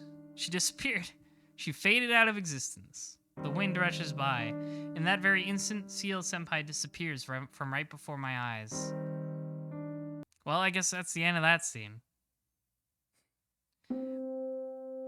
We didn't know how to end this scene, so we just had her fade out of existence like that guy piecing out.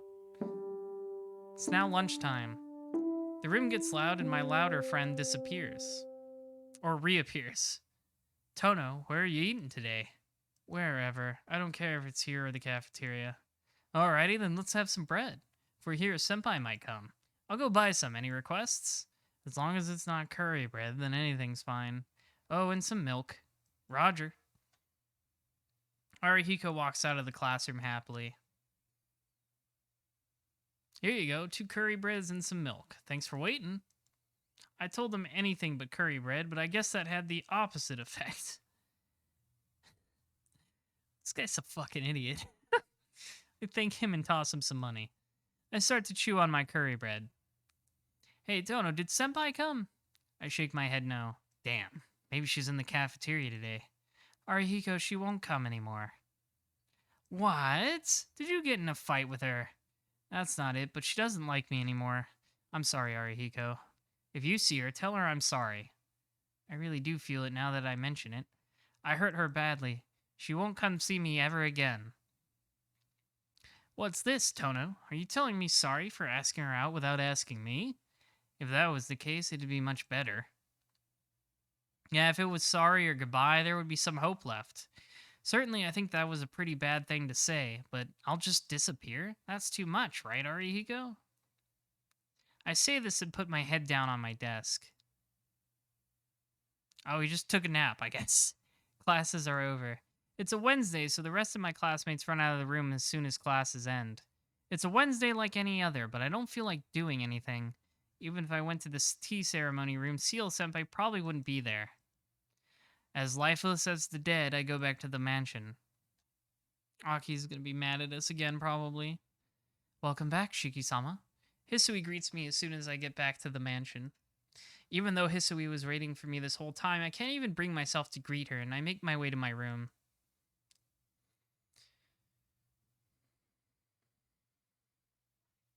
After dinner, I return to my room. There's still a little time before I'm supposed to meet Arkwood. Please don't say stupid things. Tono-kun, you're just a normal boy, so you shouldn't do such dangerous things.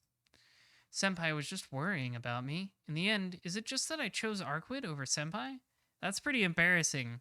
You chose another girl over Seal and Ciel's route. They're really doing Ciel dirty here. Why don't you understand your own feelings, Shiki? I ask my reflection in the window glass. Shh, my light headache returns. Recently, I've been having more headaches. Up until now, the effects of my anemia have only been dizziness. It probably changed these headaches because I've started taking off my glasses and seeing death. It's time. It's the time I promised to meet Arkwood. No matter what Senpai said, I have to keep a promise I made. Putting my knife in my pocket, I exit my room.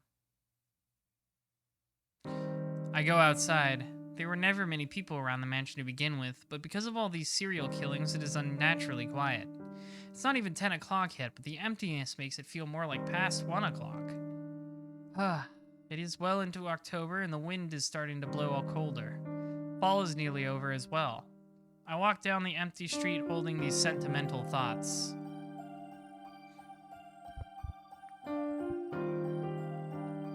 I make my way around the mansion wall.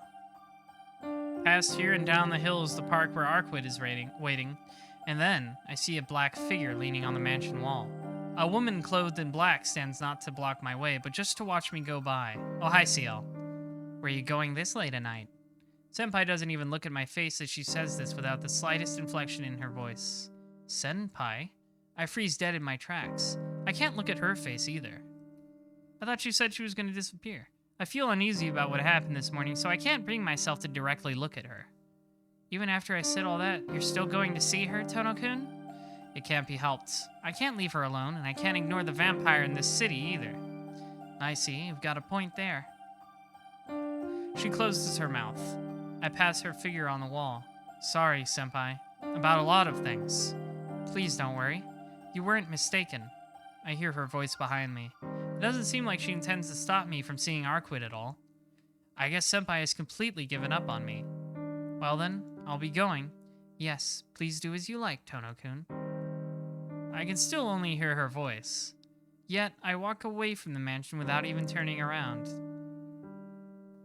That was pretty rude. Tap, tap, tap, tap. The footsteps echo in the night along the residential street. Tap, tap, tap, tap. The footsteps echo in the night along the residential street. Why did you repeat that exact phrase twice? They aren't the footsteps of a heavy man, but of a much lighter body. In addition, I'm wearing sneakers, so they don't make much sounds. Only shoes with a hard bottom can make this sound. For example, shoes like high-laced boots. Actually, I don't even need to give an example. Without a doubt, those footsteps belong to high-laced boots. I stop. The footsteps cease at the same time. This isn't any good. If I just ignore her like this, we'll reach the park soon. I should just go out and say it. I turn around. Hey, senpai. She's just following him. Yes? Is your house this way? No, it's in the completely opposite direction. You went there once, Tono-kun. Did you forget already? No, I remember. I just didn't have that much confidence in my memory. You should, because my house is that way. Oh, that's right, I say with a smile. Yes, it is, she says, returning my smile. Well then, I'm going this way. Yes, please do as you wish, Tono-kun. Still smiling, she seems to be seeing me off. She's being really passive-aggressive right now. But for some reason, I have an incredibly bad feeling about this. I suck in a deep breath. What's wrong? Aren't you going? Senpai asks. In that instant, I dash down the street. Goodbye. She's just like trying to run away from her. This is really awkward. I like this. It's hilarious.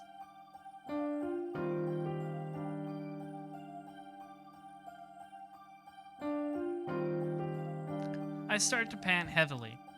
This far. Running full strength this far, she couldn't... Tono-kun, going loud like that is dangerous, you know. A hand pats my shoulder from behind. I instinctively jump back. Senpai stands behind me as if it was perfectly natural to do so. Why are you following me, Senpai? Well, I feel uneasy leaving you by yourself. She speaks very matter-of-factly. And, I don't even know how to respond. I don't know, but I should, say it calmly. Wait a minute. Senpai, didn't you say I can do as I wish? Yes, please do as you wish, Tono-kun. Senpai nods and smiles. Good, I wasn't just imagining it then. This is goodbye. You shouldn't be following me anymore. Huh? I'm not really following you or anything. I'm just going in the exact same direction you're going. It's different. Senpai, I simply have something to do in the park. I wonder what that is. I don't know where you are going, Tono-kun, but if you're not going to the park, then this is where we say goodbye. She's being so passive-aggressive right now. I see. Certainly, I don't really have the right to say anything about that. I don't have the right, but... Look, just don't go. Arquid is in the park. You know how she detests you, right? So I can't let the two of you meet. Oh? Are you worried about me? Of course, I don't want to see the two of you fight. I'm begging you, please just go back. Oh, I see. You're not worried about me, but you're worried about her, right? Looking off into the distance, she completely ignores what I say. For some reason, it seems she's doing all this intentionally because she enjoys teasing me. Senpai, don't tell me, you're still carrying a grudge from this morning? She just smiles and doesn't say anything. She's angry. The face is unmistakably carrying a grudge. I get it. Everything this morning was completely my fault. I'm sorry. So, if you tell me to go back because of that, I'll beat you down, Tono-kun. I'm going to beat you to death. Huh? Tono-kun, we're still fighting right now. Seems I'm still angry, so it isn't easy to just talk calmly. Senpai? If you went back, we could make up, but I know that's impossible. So this conversation is meaningless. There's no need for you to apologize. I'm not concerned with her, with what happened this morning. She looks at me with those eyes devoid of any emotion. My duty is to hunt down vampires. Anything else is trivial. Senpai walks into the park. Hey, Senpai. She crosses through the park. As expected, she's heading right towards where Arkwood is waiting. Wait a minute. Why are you so angry, Senpai? I'm not angry. How about yourself? If you come with me, won't you misunderstand things? Misunderstand what? Don't you like her? Then I don't think you should be with me, someone who's her enemy. Well, it's not like I like her. I can't say for sure, though. I don't know for sure what I truly feel, but I'm sure I am attracted to her. You're really not helping your case here, Shiki. You really can't even lie to yourself, can you? I think you're far too honest. For a brief instant, her mask reveals a sigh. But it really is better if we separate here. We are no longer friends, and if Arkwood were to see us... What would happen, Seal? We both turn around toward the ominous music. There we see Arkwood, who seems to be in a particularly bad mood. The ominous music for Arkwood being upset. How surprising. I came because I heard Shiki's voice and I find you here. Didn't we already share our information yesterday? I don't believe you have anything to do with me anymore. Yes, I don't have anything to do with you anymore. I was just pointing things out to him. Oh, really? You intend on stealing my partner? That sounds good, too. I still owe you from that one injury you gave me.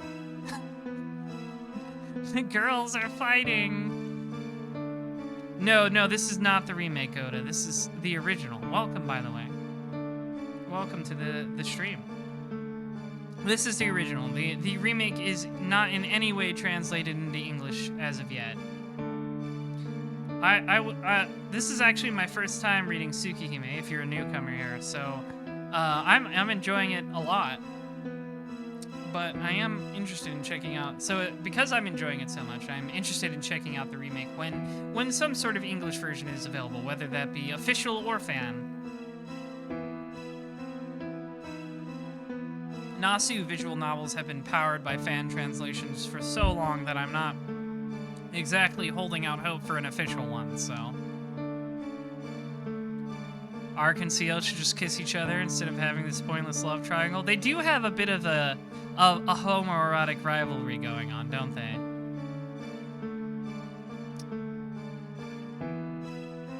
It's a little bit shades of Char and Amara right now.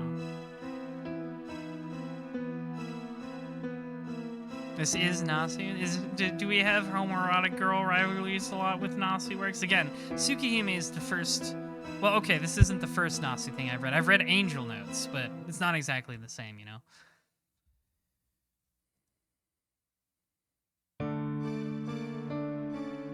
The situation is critical between the two of them, I'll fucking say. As the one standing between them, I can't just watch. Looking at this problem, our relative locations are Senpai, me, and then Arkwood. Oh no, he's literally trapped between them. Thank you for the follow, Gouda. It's very Gouda to have you here.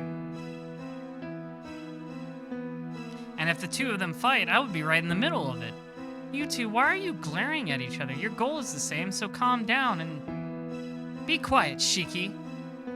Please be quiet, Tono-kun. Shot down. I failed. I tried to talk to them, but it doesn't seem to have worked. Fine. Shiki seems to care for you, so I'll let you go. I won't attack you, so just disappear. That's surprising. Is he that important to you? I didn't think Arkwood Brunstad could be concerned with anything other than killing vampires. Okay, yeah, well, machine translations don't count. Come on. For you, controlling humans comes easily. It would be better for you just to make him your servant if you wanted to help Arkwood, but why haven't you done that? Don't joke about such things. Shiki's my partner. Even if I don't do that, he still says he will help me. Arkwood looks away uneasily. That murderous intent seems to have disappeared. Arkwood, don't tell me you... You really want to suck his blood? Cling. From Senpai's direction, I hear the sound of solid metal. I see. I was surprised you were interested in humans, but that does not really matter. You desire the blood of humans, and there is only one thing to do. Cling. The sound springs forth from her hand. Numerous swords, like long nails, are there. Hey, Senpai! Tono-kun, please back away. Just now, I have confirmed that she truly is a vampire. I think you've made quite a leap in logic here, but okay. Even if she is a true ancestor that cooperates with the church, once she desires blood, she becomes our enemy.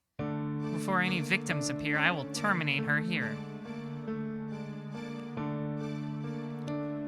You really do speak nonsense when people do not answer you, CL.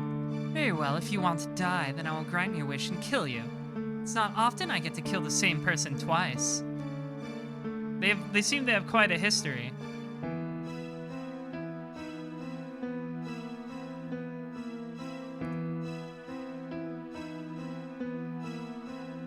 Her eyes flare with the intent to kill.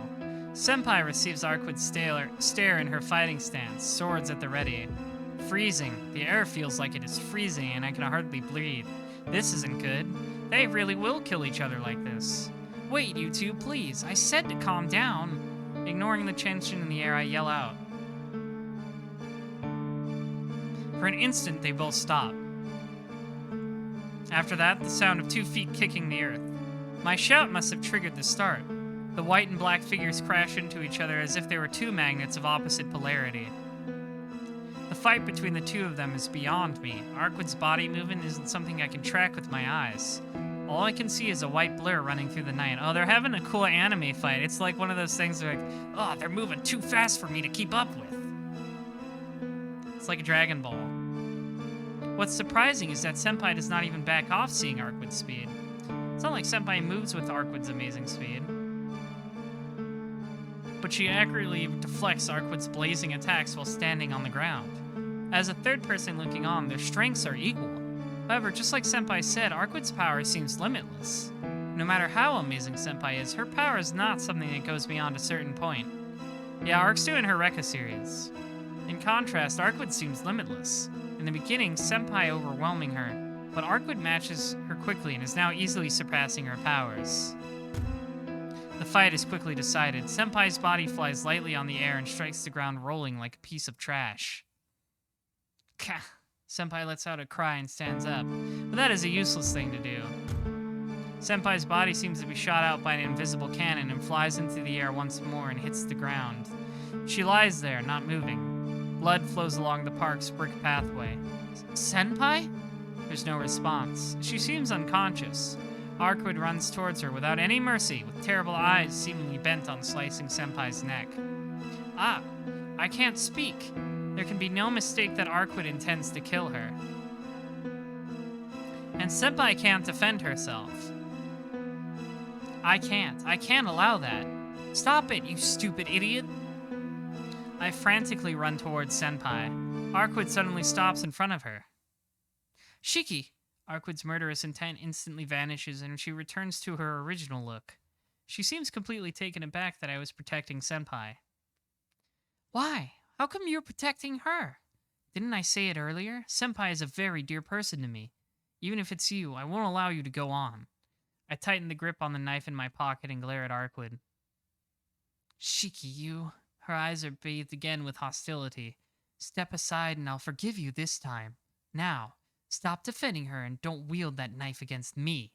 Her crimson eyes waver like burning candles. Her intent to kill is about to be directed towards me instead of Senpai. Oh, drama. I gulp.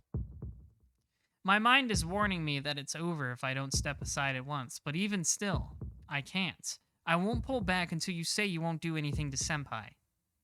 Step aside, Shiki. No, you step aside, Arkwood. Didn't you tell me that you don't kill humans? Or was that just a lie?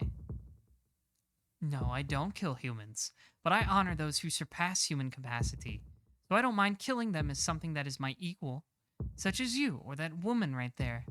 A step. Arkwood comes closer. I see. You're wielding that knife against me again. Another step. She draws closer. I forgave you the first time, but I don't think I can forgive you the second time. In the first place, I don't think I can be hurt with your knife. Even with your mystic eyes of death perception, you shouldn't be able to see my death right now. From directly in front of me, her golden eyes enter my vision.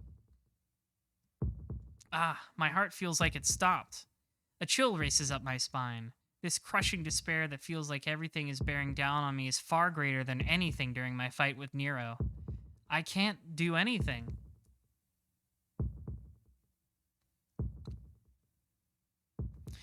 This is what it means to fight Arquid? Oh, she's doing the thing again. A little bit red Arquid. Shiki, this is your last chance. Well, I can still think it back. I don't want to lose the first person I've liked just because of that woman. She's a little bit, a little bit girl boss mode. The chills collect in my neck. Arquid is in the perfect position to kill me. If that arm moves, she can rip off my neck before I could use my knife. Even still, this is wrong. Why? I just don't understand, Arquid. Why are you such a horrible person only to Senpai? I know you're not the most aware of moral principles, but you're not one to speak about killing people so easily. Shiki. Arquid's hostility starts to lessen. She walks away from the both of us. I see. If you support her this much, then I don't know you. Arquid? Just be careful, Shiki. That woman you are protecting, she isn't the person you think she is. What are you saying? Huh. You can be tricked and get your blood sucked by her. So long. Don't come crying back to me. Arquid walks away without even looking back. The only ones left are me and the wounded, collapsed Senpai. What was she saying such stupid things? Senpai would suck my blood? What a ridiculous lie. That sounds like Senpai is a vampire or something, something. Saying that, I laugh aloud. Because that is impossible. Senpai walks around during the day. Well, Arquid is a vampire that walks around at daytime, but even she gets weak then. But for Senpai, she doesn't change whether it's night or day.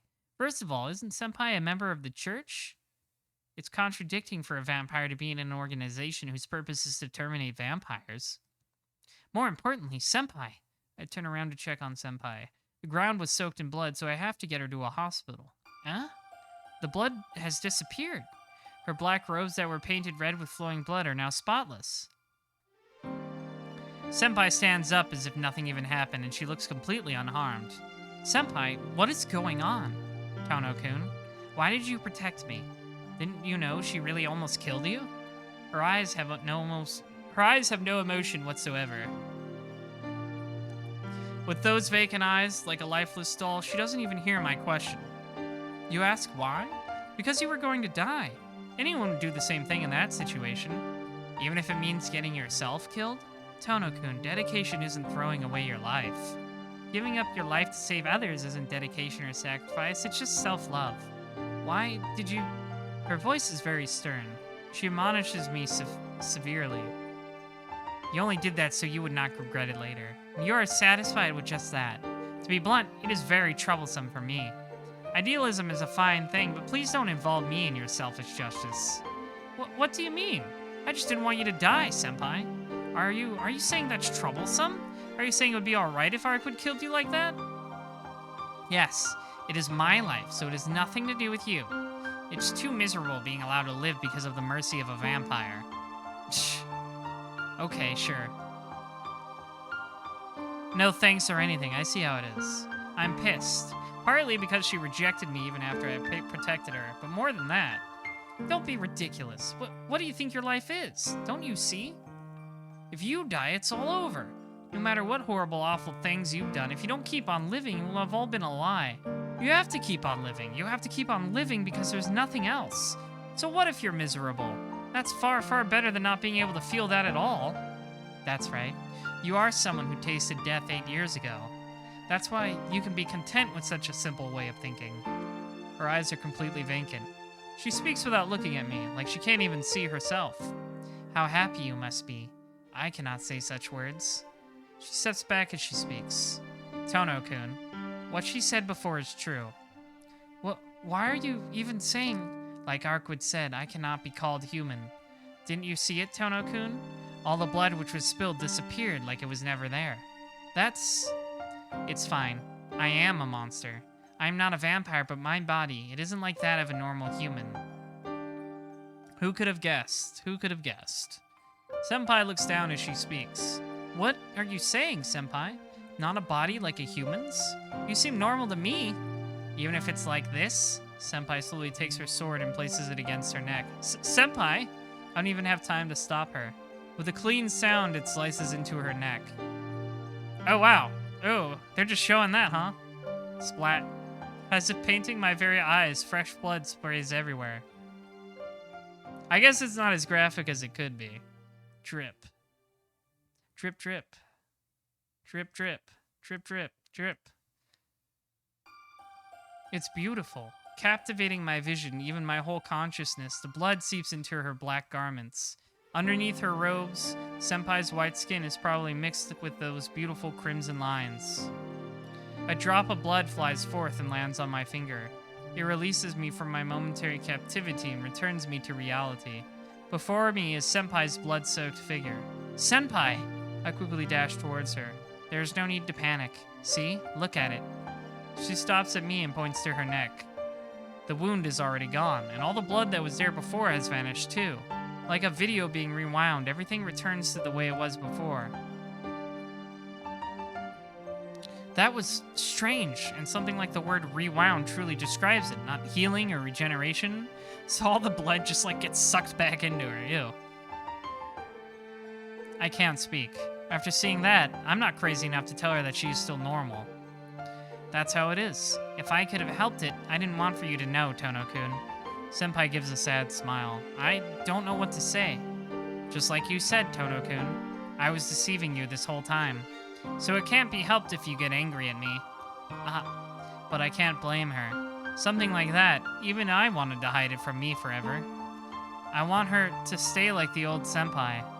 But I do not regret what happened this morning. I was really happy that you said it was a fun time together and that you wanted to protect me if you could. Senpai?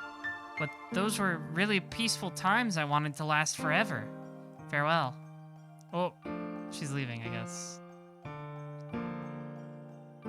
To the very end, she gives her perpetual smile and disappears before my very eyes. My mind is in complete disarray.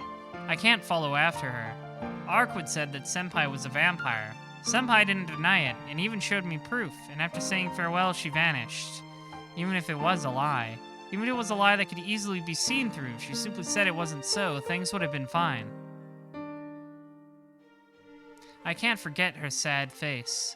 Senpai, who was that good of a person, just an upperclassman at my school.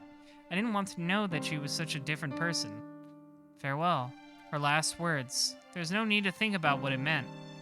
I knew about her and I even hurt her. But still, she came to see me.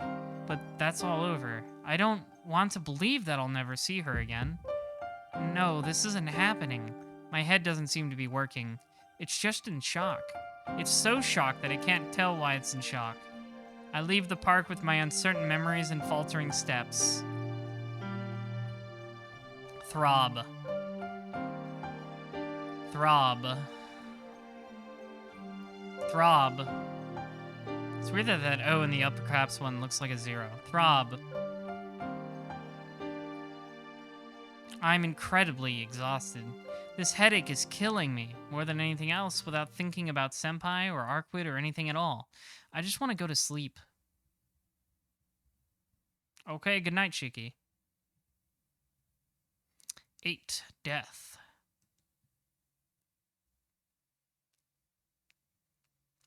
A hot summer day, the blue sky and large columns of summer clouds. The breeze wafting by and the droning voice of the cicadas. The sound of cicadas. Chirp, chirp, chirp, chirp, chirp, chirp, chirp, chirp, chirp. I guess that's what cicadas sound like. I mean, I know what cicadas sound like, but it's not exactly an easy sound to imitate. So loud I want to die. In the clearing, the discarded shells of the cicadas, as if the sun is right next to me. The clearing burns with an intense heat. A hot midsummer day, as if the entire world became a frying pan. Wah. Babby. Akia is crying. There's a child collapsed at her feet. His white shirt is painted red with blood, and he doesn't move at all. Looking down at him, my hands are red, just like that child on the ground. No, that's not it. These hands are red with the blood of that child. A grassy plain hidden from the sun, raised only by the moonlight, proud white flowers. Under the transparent moon, a lone woman of pure white, not even knowing words, not even aware of herself, only treated as a method of killing. The white woman stained in fresh blood is completely free of injury. The crimson saturating her dress is only the blood of her enemies. The only time she's allowed is this brief amount of time after her blood-stained homecomings. What waits for her after that is only a sleep she cannot wake from herself. The white girl does not even know her fate and just looks up with the distant eyes at the moon. I thought I saw eternity there. Is it an illusion? It probably is, but I don't care. The fact that her figure has eternally seared into my memory is truly...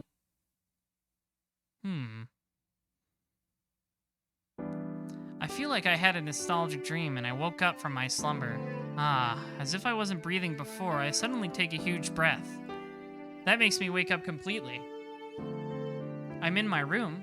After my separation with Senpai in the park, I must have somehow returned to my room. Blah! How many times are they gonna make me look at that?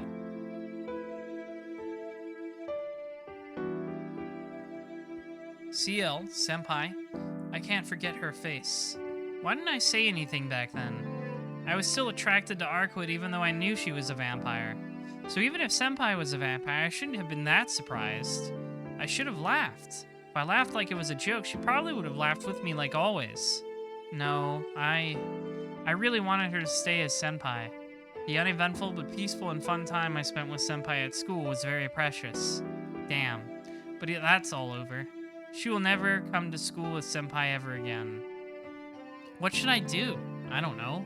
I wanted to search for the vampire's lair and kill him, but I can't even look for him by myself. I've cut my ties with Arcwood, and me and Senpai are fighting right now. No, I won't even be able to see Senpai again. I put on my glasses and get out of bed. It's past 8 o'clock in the morning. It's long past my usual breakfast time, but today's the school holiday. Oh, okay. That's right, I forgot. Hisui isn't here? Her familiar figure standing in front of the door like a shadow is missing.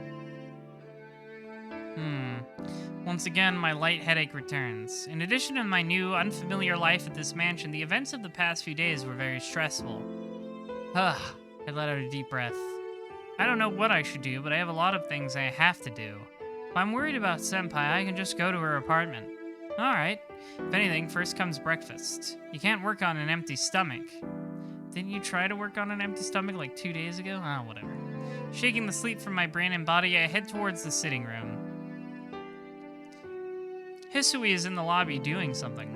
She must be doing some redesigning because she's carrying a chair. Oh god, she's gonna hit him with it. Hisui!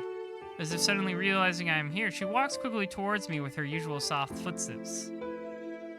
Good morning, Shiki-sama. Yeah, good morning. Sorry for selfishly waking up whenever.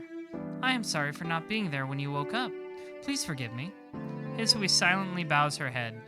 After going out last night and not even remembering how I came back to my room, being apologized to like this makes me feel like a horrible person. There's no need to apologize, I just woke up whenever I wanted to. It's okay if you want to complain. Like now, unless you're strict on me, my spirit might waver a bit. Shiki-sama? It's nothing, don't worry about it. Anyway, I want to eat some breakfast. Is it already made? Nei-san is outside.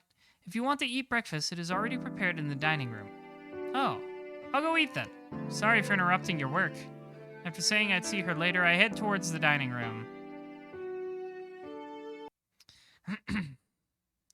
After finishing breakfast, I return to the lobby.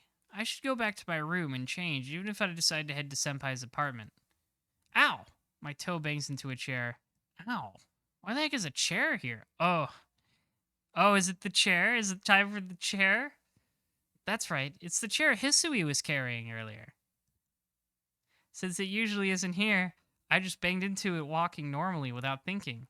Is this why he's so mad at the chair? Dang, I must be really out of it to hit such a thing. I give a sigh. But Hisui is Hisui. Why did she have to put a chair here? What was she thinking in the first place that she put a chair where people walk by? The toe I banged on the chair still hurts. It's an excessive pain, a pain that would have never been there if the chair was never here. He's so mad at this fucking chair. How annoying.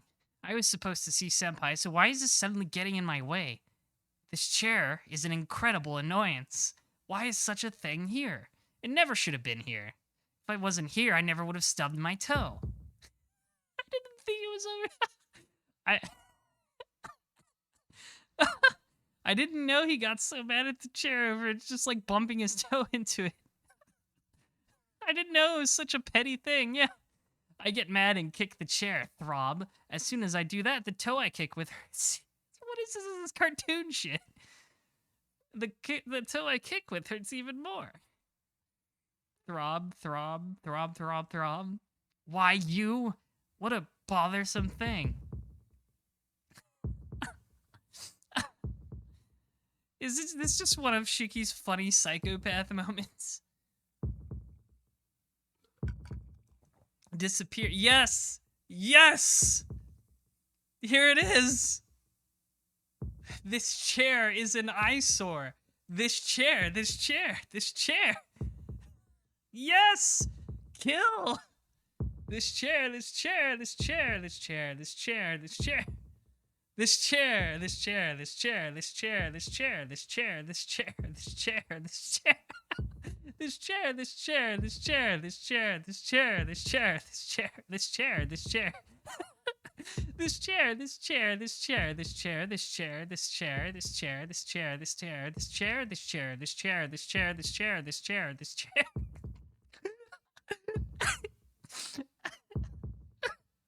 This chair, this chair. Yeah, this chair, this chair, this chair.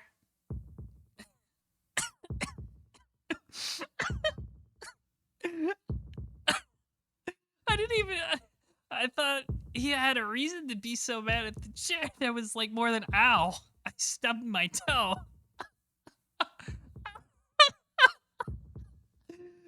Oh my god. Oh my god. Shiki-sama? Huh, Hisui? Why are you rushing here all of a sudden? I say that, truly surprised. I'm breathing heavily. My chest heaves up and down. I feel like I just ran a marathon. Huh? Why am I so out of breath? I gasp hungrily for air. Shiki-sama, what are you saying? What? Why are you looking at me like that? Did something happen? Shiki-sama, are you saying you do not know what you were doing? What I was doing, but I wasn't really doing anything. He was totally cutting the fuck out of that chair. Gah! My headache returns. I shake my head to get rid of it and suddenly realize what lies at my feet. What lies there are the shattered remnants of the chair. Huh? Thump. My heart pounds harder. I did this? Yes, that is the result of you holding the chair and smashing it against the floor many times. I guess every repetition of this chair was just him slamming it on the fucking floor. What? Why? Why did I do that? I did think that my toe hurt from running into the chair, but why did I go that far? Why did I get angry over something like that and break it like a kid having a tantrum? Shiki-sama, are you feeling well? If you're sick, I can call a doctor. No, it's nothing. It's really nothing. Sorry, Hisui, I just felt strange. I step back from her. I step back from the pieces of the chair I just destroyed. Shiki-sama, please calm down. Breathing like that is not good for your body. I'm fine. Leave me alone. I want to be alone. Just let me be. I shout that and run up the stairs. I passively note that I seem to be running away from her. I know there was an anime adaptation of Tsukihime, but I heard it was really bad. So maybe the scene has been animated in some form, just maybe not well. I return to my room and throw myself on my bed. Once again, my temple starts to hurt once more. Throb, throb, as if a new heart had emerged in my brain, my head pounds painfully. It's bad and only adapts the arc route? Oh, so that scene wouldn't be there then. That's a shame. It hurts. It hurts. It hurts. This pain probably caused my earlier violent behavior. Having to see death so much these past few days is messing up my brain. First, I need to calm down now. As long as I keep my glasses on, this headache shouldn't get worse.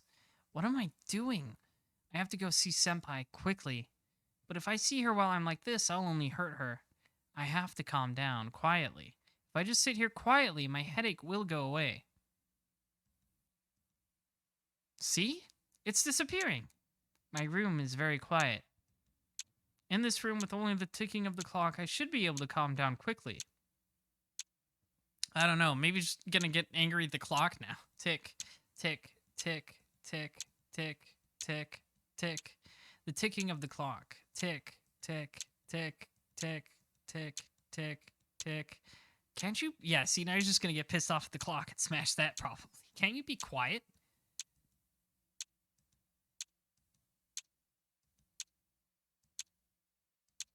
Hey!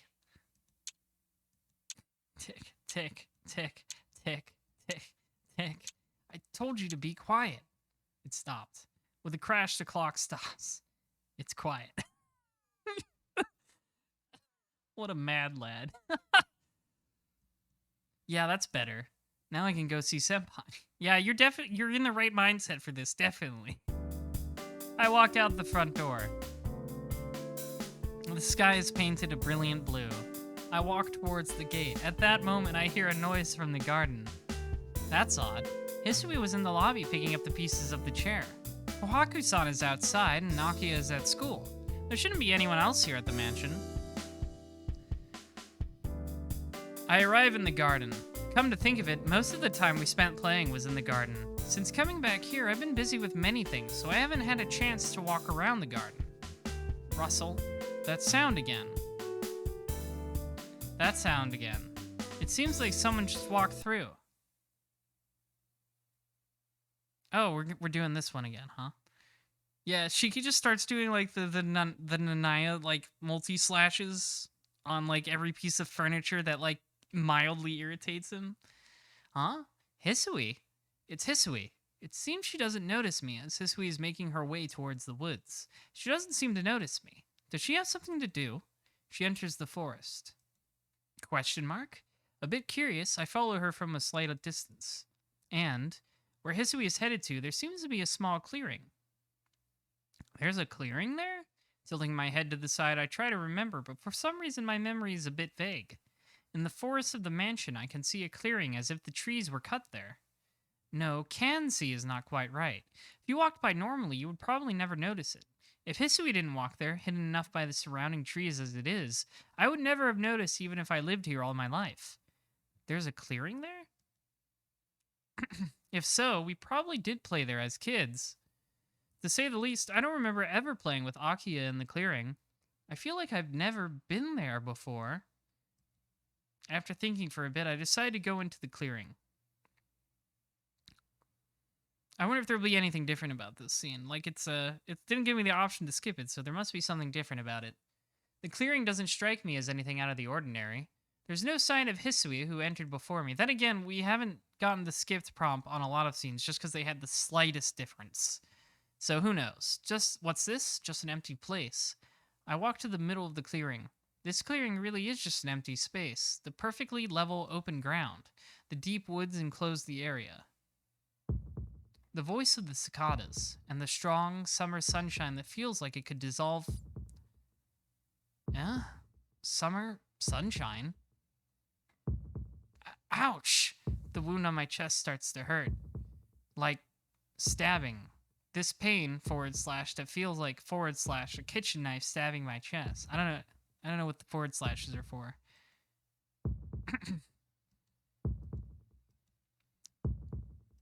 From somewhere, I can hear the voice of the cicadas. But it's autumn now. The summer sunshine that bathes everything in white. The columns of summer clouds in the far-off sky. I can practically see the voices. At my feet, there are the discarded shells of cicadas. Discarded shell. Someone's discarded shell. I'm getting angry again. I finally okay, so it is different. I finally calmed down earlier, but I'm feeling annoyed again. I have to meet Senpai. I have to hurry up and meet her and tell her I wouldn't care even if she was a vampire. But what is the truth? Could I honestly say I could smile like I did before with her even if she is a vampire? Someone's crouched silhouette. The approaching footsteps of a young girl. The columns of clouds in the far sky. The discarded shells of cicadas. When I realize it, there is my body pierced through the chest and killed. And looking down at my corpse in surprise is my figure as well. You ever dream about yourself being stabbed by yourself? Ah, my chest hurts. I feel like vomiting. My wound has healed a long time ago, but why does it hurt so much? My chest is broken. The old wound opens. Blood flows forth from the opening. What is this? My wound, it hasn't healed at all. It hurts. I'm scared. I'm assailed with dizziness.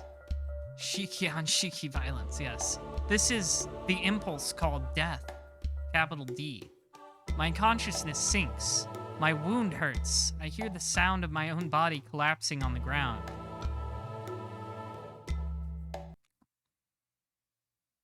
Trust nobody, not even yourself.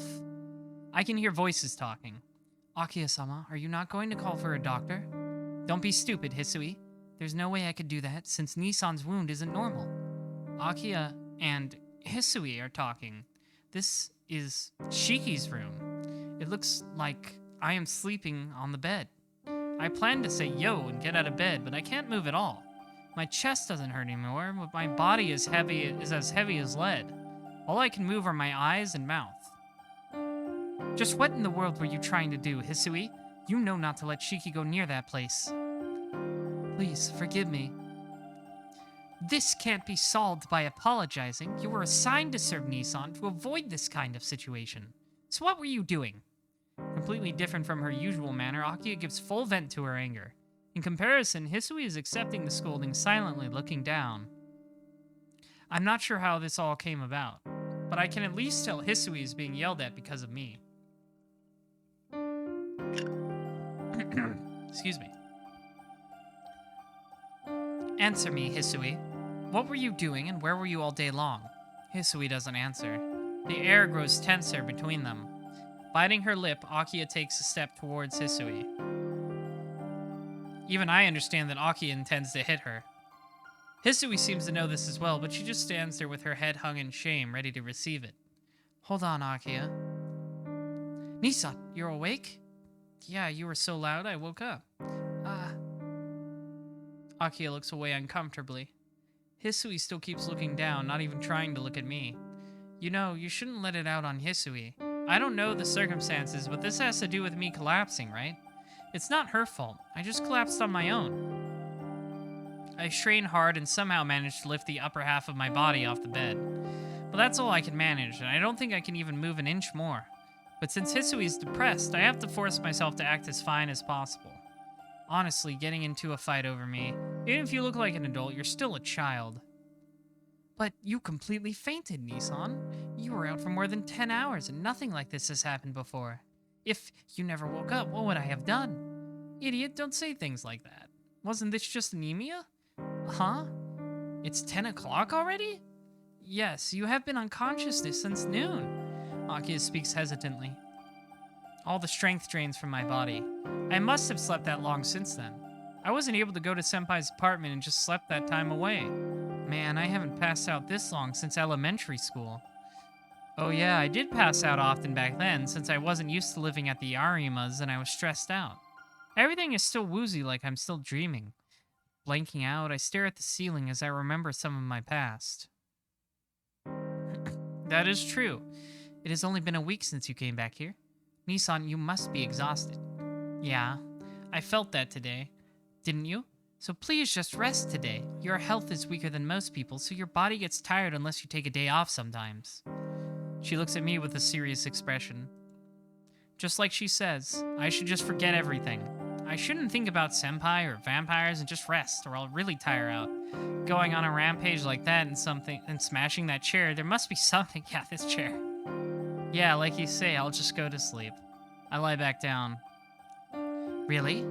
You're not going to sneak out of the room later? What, you don't trust me? I guess not, because these past few days I've been ignoring her and leaving.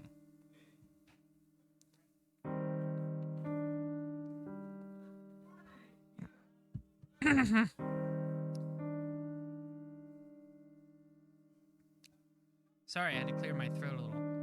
Hisui, tell Kohaku that Nissan is awake. Nissan, what about dinner? Yeah, I'm sorry, the Kune. You did arrive a little bit too late for this chair. It was just a little bit ago, too. I'm sorry. You'll have to check out the VOD. Nissan, what about dinner? Oh, yeah. No, tell Kohaku-san I'm sorry, but I don't think I can eat right now. I'm just going to sleep. I understand. Then Hisui, tell Kohaku that. Still looking downcast, Hisui nods and leaves the room. Well then. Lying down in bed, I start to feel sleepy again. Like this, I bet I could fall asleep in a minute. But before that, Akia, there's a place like that in the garden? Yes. When we were children, we used to play there often. Oh, for some reason, I don't remember it well. Yeah, I really did forget all about it. And one more thing.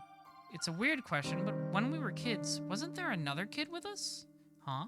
She tilts her head like she doesn't understand what I'm saying. I guess so. There couldn't have been another kid. That was just a dream. That clearing, myself as a child killed by someone who looked like me, there's something wrong with that. If that's true, what am I doing here right now? No, it's nothing. Just talking about a dream. Is that so? Then good night, Nissan. Please rest well. Yeah, I will. I'm definitely not lying to you, Nissan. The instant I answer her, I fall asleep almost as if I just passed out again. Well, that was a pretty short day. Day 9, cast off cicada shell. Okay, unfortunately, I was hoping to try to finish Seal's Route today, but I am unfortunately out of time. So, we'll have to pick it up another day. Maybe not next week, because, next week's a holiday, and I want some time to myself. As much as I love my minions, I do need a break every now and then. So, we'll return to Tsukihime very soon. But maybe either next week sometime or the week after, so don't worry about that. But yeah, I'm glad we're finally got kind of past all the repeated scenes and got a lot more new stuff towards the latter half of this stream. I was getting pretty bored with how much of them were just repeated Arcwood scenes. But yeah, and we finally got the infamous this chair scene, so I consider that a great victory. Tomorrow we're playing Marvel vs. Capcom 2 on Fightcade, so look forward to that. And yeah, thank you for watching, everyone. I'll see you next time with Marvel 2, and then later more Final Fantasy 5 and Tsukihime. So see you then. Good night.